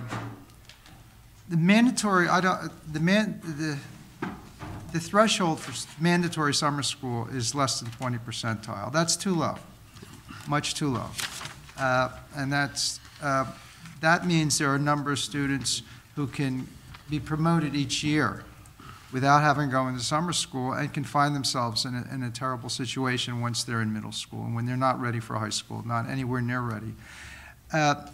And we all agreed that if we could raise those cuts, 30%, 40%, whatever we could afford, it would be better. So I would like to kind of make an informal proposal for something for the Finance Committee to consider, and that the Finance Committee be presented with several scenarios. The current cost with the mandatory summer school being under 20 percentile. What the additional cost would be if it were raised to 30 percentile, mandatory summer school, and perhaps 40 percentile, just so we have an idea what we're talking about. Because when we have in the discussions we've had regarding the standardized examinations that the students take today, we realize even the traditional 50 percentile benchmark for grade level is inadequate to do well in today's world of education. So I think we have to rejigger how we think about these things, and to the extent possible, from a budgetary point of view, if we could perhaps have some of those, if Mr. Meek can find the time to put it on the agenda, there's no rush. We can be better prepared to get a feel for what it would be like, because going forward, I know where we are this year, but there's just so many things we have to address. The world of education is changing so quickly, and this to me is almost like another item that would go into a future strategic operating plan. We can't allow kids scoring 22 percentile nationally, just move on year after year after year. They won't be ready for much of anything when they get to high school, or even if they can graduate high school. So if that could be arranged with the Finance Committee, and it's okay with Mr. Meek, I would certainly appreciate it. Thank you. Sure. Thank you. That's great. Ms. Corbin. Sure. Thank you, Mr. Chair. So I think we had a rich discussion about this both at the curriculum and instruction meeting, as well as since I also sit on the policy committee, so I've had this a couple times now. I do think it's important. We talked a lot about monitoring for the future, because what we would hope to see moving forward is that the number of students in that lowest percentile designation would actually decrease over time, because the fruits of all of the work work in Norwalk Public Schools are starting to take place. And once those numbers start to come down, then there's the ability to increase the percentile for students that are required. I think it's also important to think about the Summer Academy is a phenomenal program that we have, and I look forward to seeing the results of this upcoming summer with the changes that are proposed. I do think it's important to remember that as of now, this is also an intervention still, and so to really truly make progress as we expect to see it moving forward, it's continuing to enhance the strategies and resources for Tier 1 instruction in classrooms during the school year, during the traditional school year when we have students in classrooms every day, as well as continuing to increase those Tier 2 and Tier 3 interventions. And so I think this is a wonderful intervention and aspect and addition to the school system, but it does not decrease the importance of increasing and improving that Tier 1 instruction and the appropriate interventions during the school year. Agreed. Thank you. Anybody else? Okay, well, Janine, thank you very much for that update. Thank you. And pretty exciting times in the summer. We're going to be in every building, right? We'll be in every building except Cranberry. We'll be at Wolf Pit. Same scenario as last year. Yeah, because Cranberry has asbestos remediation work Yes, taking they do. place this summer. Thank you, Janine. Okay. Next, we will move on to the February 2018 monthly financial report. So I guess you're back in the saddle, Tom.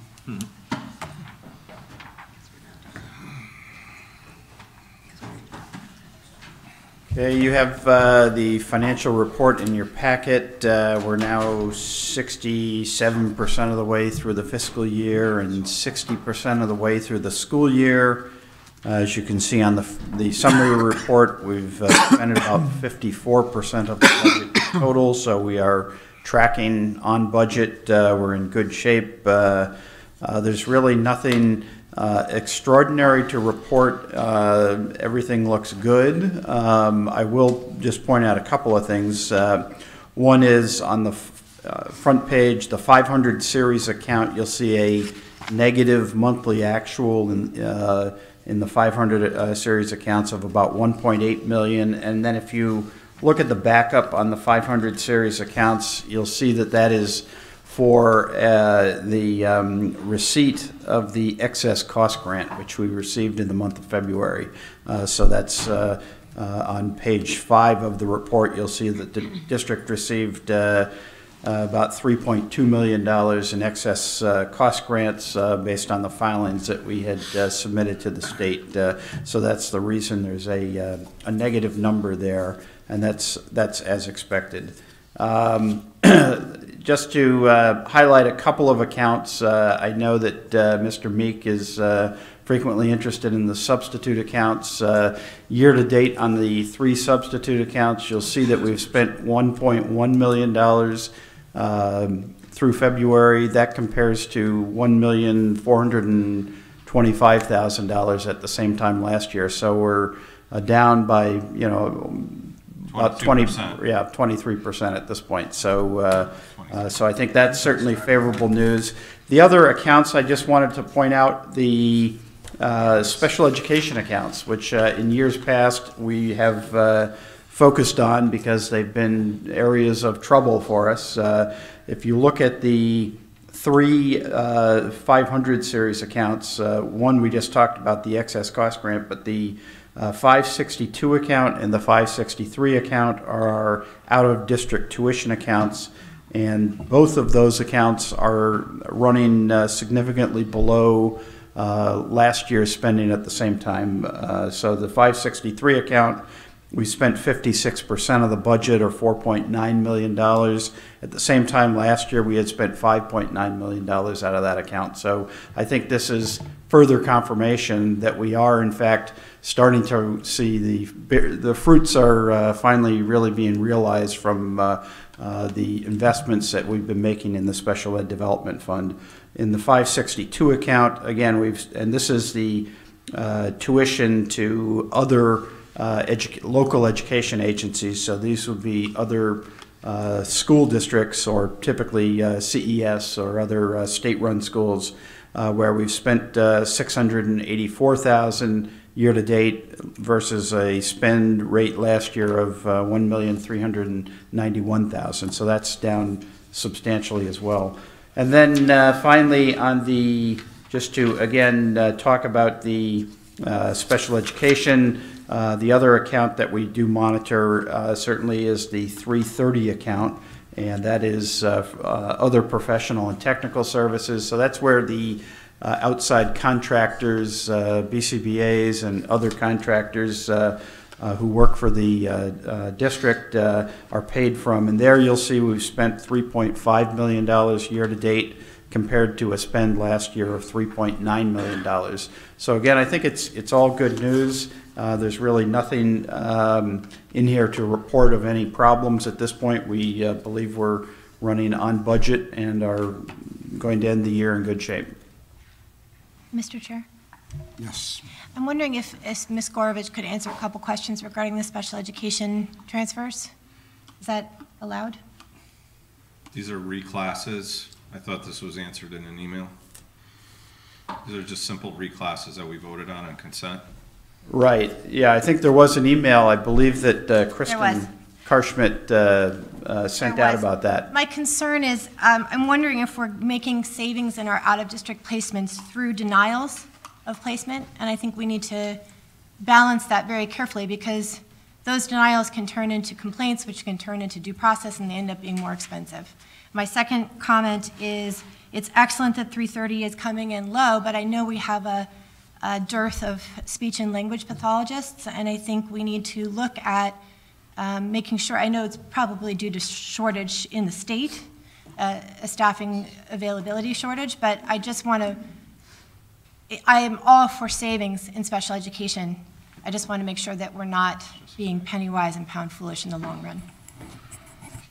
Thank you, Barbara.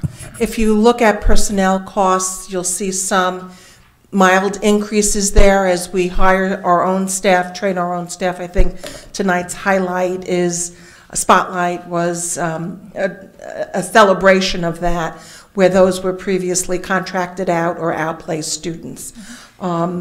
So we're not looking to get to a zero reject model. We still have students out of district. They are our most needy students, and every day we're looking at who is moving in or who is not being successful that may need a more intensive program, and likewise who is being successful and can now benefit from a lesser restrictive setting, and we're looking at that on a weekly basis. In terms of the speech pathologists, we did have one person who left, which left a vacancy. We did advertise. We're actively recruiting. I did get 4 resumes through Indeed, and they're coming in next week. Similarly, a bilingual psychologist is being recruited. So we're being really active in that recruitment, and we'll do outreach to the local universities to have internships so that we can be the first people to hire. So, thank you so much for welcome. that response. Mr. Chairman, if I could just, I know that the legal fees was also part of your question, and I just wanted to make a comment on that. We only use a special ed attorney for state due process cases. In the reason why our legal bills are up and the reason why they're going to go higher is that we are dealing with several cases now that go back for a decade, okay? And they're in fruition now. So one of them is the case that involved the students on the autism spectrum that had been treated by someone who was not certified to do the work. 10 years later, this is now at the federal appeal court level, right? CIRMA is involved with this, right? But we also have to have our own representations because CIRMA has to cover anything beyond $1 million. But this is going to run up our legal bill significantly because appellate cases are extremely expensive. The other reason is we had a state hearing earlier in the year that lasted 11 days. And so we had 11 days full-time sort of talk about for legal fees. Well, these are conducted by the state, so they make that determination. But that was a huge hit in terms of legal expense. By the way, that case was reported in Nancy and Norwalk, but the outcome was not. And that was that was the first time that the state hearing officer totally rejected the claim. And so the district, you could say nobody wins in a situation like that, but you could say, okay, the district won that, but it cost thousands and thousands of dollars in legal fees in order to go through 11 days of a hearing and then have all the claims against the district dismissed. I think that's a really excellent point, and I guess what I hope to do is to avoid those situations in the future by early intervention and the correct, obviously vetting through and making the correct choices. Yeah, so I mean, I would be concerned if I saw a lot of those happening or being initiated now, but really we're dealing with a cleanup of legacy matters, of legacy matters, some of which are over a decade old. Okay. Thank you. Mr. Kimmel. This relates to the substitute account. A few meetings ago, we had an interesting report on an analysis of attendance, and a lot of interesting ideas came up. I wonder how those ideas are being pursued. I assume they are? Yes, so this is something we're discussing. We're looking at the research. There are several obvious treatments, I think, in terms of best practice. As you know, we do not, we have an interim chief talent officer at this point. This is going to be the plan to improve attendance, which will consist of some policy recommendations to the board as well as internal measures that we intend to take. That plan will be on the agenda of the permanent chief talent officer, and I would also anticipate it's going to take the form of a priority implementation step next year that will be coming to you for discussion this summer. But we will definitely be addressing this in terms of some type of comprehensive plan. Okay. Okay. I think that then wraps up financial report, and now we will move on to committee and representative reports. I guess we'll start with Ms. Corbett, if you have anything to... Sure. So I will say I was looking forward to being a judge for one of the programs at Silvermine last week, and due to the snowstorm, I was not able to do that. So I was really looking forward to it. So another casualty of the snowstorm. So, I do think that upon reflection over the last month or so, and sitting here and listening to all of the public comments at the council meeting last month, I think one of the pieces that really resonated with me, and I just wanted to point out, is how impassioned so many parents who are also taxpayers in this community are, and how many wonderful things really are happening in the school system. And I thought many of the suggestions and many of the comments parents made, the majority of them were productive and positive, and were really concerned about not wanting to see the progress of the district backslide. And I thought it was refreshing and reminded me why, my husband and I chose Norwalk as a place for our own family, to hear the positive comments about the district. And so often as board members, we hear a lot about the negative things going on in the school system, and it was really refreshing and a great reminder that I appreciated as a board member, hearing about all of the positive things happening in the school system. Awesome. Okay. Sarah. I don't want to misunderstand what I'm supposed to speak about right now. Okay, so we have two sections. So there's, if you chair a committee, or if you're a representative, let's say Barbara's a representative to CES, or Heidi's a representative on the Early Childhood Council. So last week I got to chair the SPED ad hoc committee, which Yes. was very exciting. And we had a really lovely, robust, sort of discussion-focused meeting. Yvette gave us an update on NECC, and it was a really comprehensive update about enrollment and staff and the professional development, the RBT certification that the paras had gone through. And we also had representatives from the PTO, the two women, Kim and Janine, that spoke this evening. Jillian. Jillian, sorry. And Kim, and Phone, and Amy, thank you. Thank you.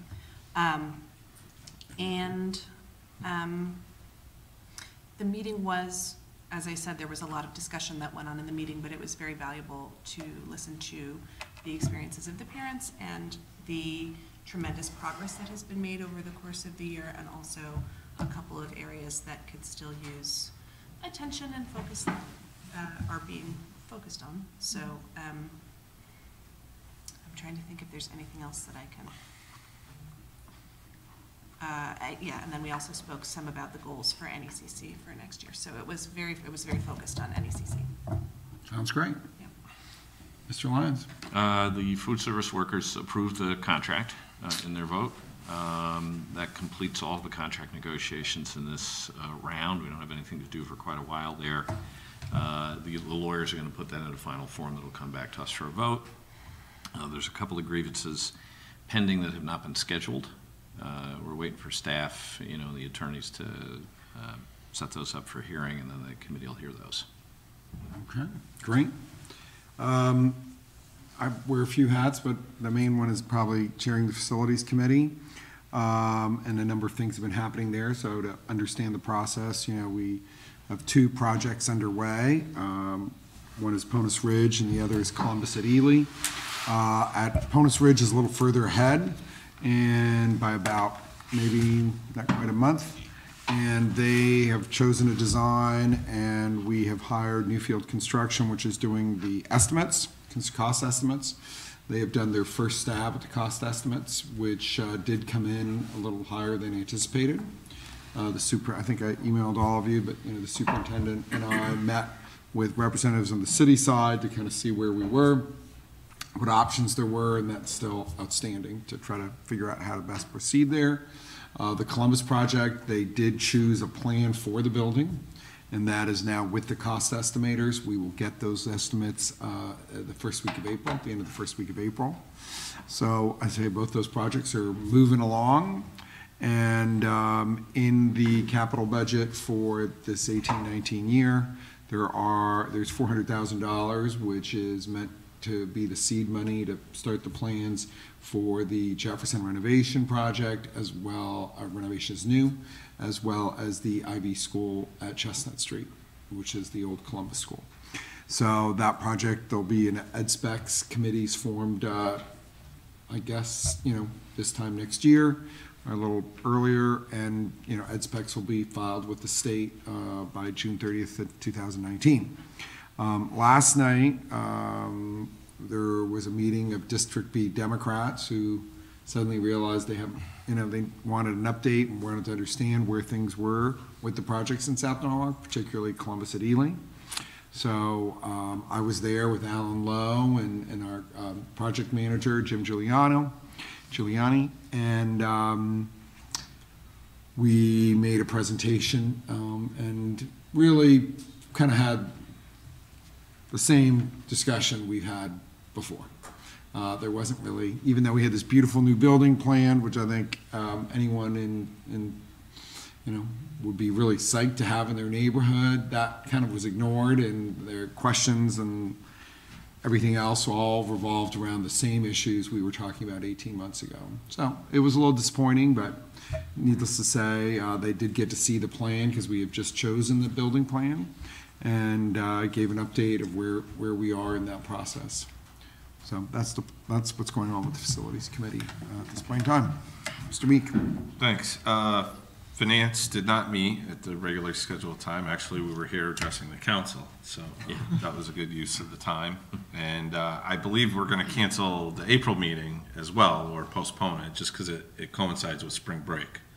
I would ask the committee members to let me know their availability on an ad hoc basis should we have developments from the budget that may need to be discussed and voted on. So we'll just we're in wait and see mode in terms of regular meetings right now. And that's about all I have. Thanks. Okay. Mr. Kimmel. Yeah, the Curriculum and Instruction Committee met this evening from 5:30 to 7, and we finally got around to having, to begin the discussion of all the initiatives that are going on in the district. As I indicated before, we are in a unique position. We are all new, and so we need to be brought up to speed. So this is a fascinating discussion, and I want to thank Craig and Janine do a great job. They're patient with our never-ending stream of questions. You got to understand, we're coming blank, you know, it just never ends. So I'm finding it very informative. Also, we discussed the issue of currently if a student takes algebra, there's a list of subjects, but I think it probably applies more to algebra at this point than anything else. Prior to entering high school, that student will not receive credit, but receive standing. Right? We made a recommendation to the policy committee that the student, if the student passes the proper examination and proves that he or she has mastered Algebra 1, that they should get credit for it. And we sent that to the, moved that to the full policy committee. So we will go from standing to credit. And from what we could see, the policy will be much broader, of course, than algebra, that there's a state has a list of topics that can fall under that heading, where you just test out, basically, before you reach high school and get credit. So it's kind of a little bit like advanced placement. It's kind of cool. So policy will be considering that. And I think it's an interesting move for the district, and it's just another small thing that makes the district more attractive, more attractive, okay? You can finish your calculus before your senior year. And that leaves other options, which we will have to address as a board. You think 26 credits. Is this going to be broader than that as we go forward? What happens when the juniors, the kid's done calculus as a sophomore? What do we do? Anyway, an interesting meeting. Thank you. I can answer that one. Our math whiz. Okay, Barbara. This month I participated in the Read Across America at Tracy and Brookside schools and took the opportunity to walk through the schools and meet with the administrative staff, which was extremely illustrative for me, and I learned a lot from them. I was a judge at the Invention Convention at Jefferson School, which was so much fun. These kids are so creative, and I think this is the best project. The only feedback I've had from parents is, couldn't all of our students do it instead of just the AT students? So now we'll have to have that conversation. Last night, the PTO Council met, and we are in the process of both succession planning, as our president will be term limited out, and also considering a group exemption under the 501c3 IRS laws, and that is still ongoing discussion. I did, as an announcement, want to mention that in tandem with our proclamation for Autism Awareness Month in April, that there will be a light-up event at the gazebo on April 5th at 6 p.m. And I am sorry, because I was a judge at Jefferson, I missed the Norwalk Acts convening, which will be the last time I ever miss one of those. But my understanding is that they've taken on the very important and large project of social and emotional health for our Norwalk students, and it's very exciting.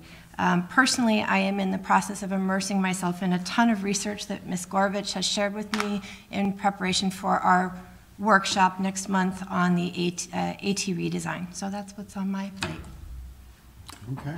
Chairman, sorry, one quick thing. So I can speak on it because Ms. Keys is not here today for policy. So just a quick update on the policy committee. We have received the results of the audit from the Connecticut Association of School Boards. and we are going through binders upon binders of policy information. And so our first acts moving forward are to get 18 policies that are required by law written and updated into our policies. So we've got quite a bit of work ahead of us, and then there are another 60 or so that could use some revisions. And so the policy committee is just trying to weed our way through those to make sure that those policies and the language represent Norwalk's values as well as are in accordance with the law.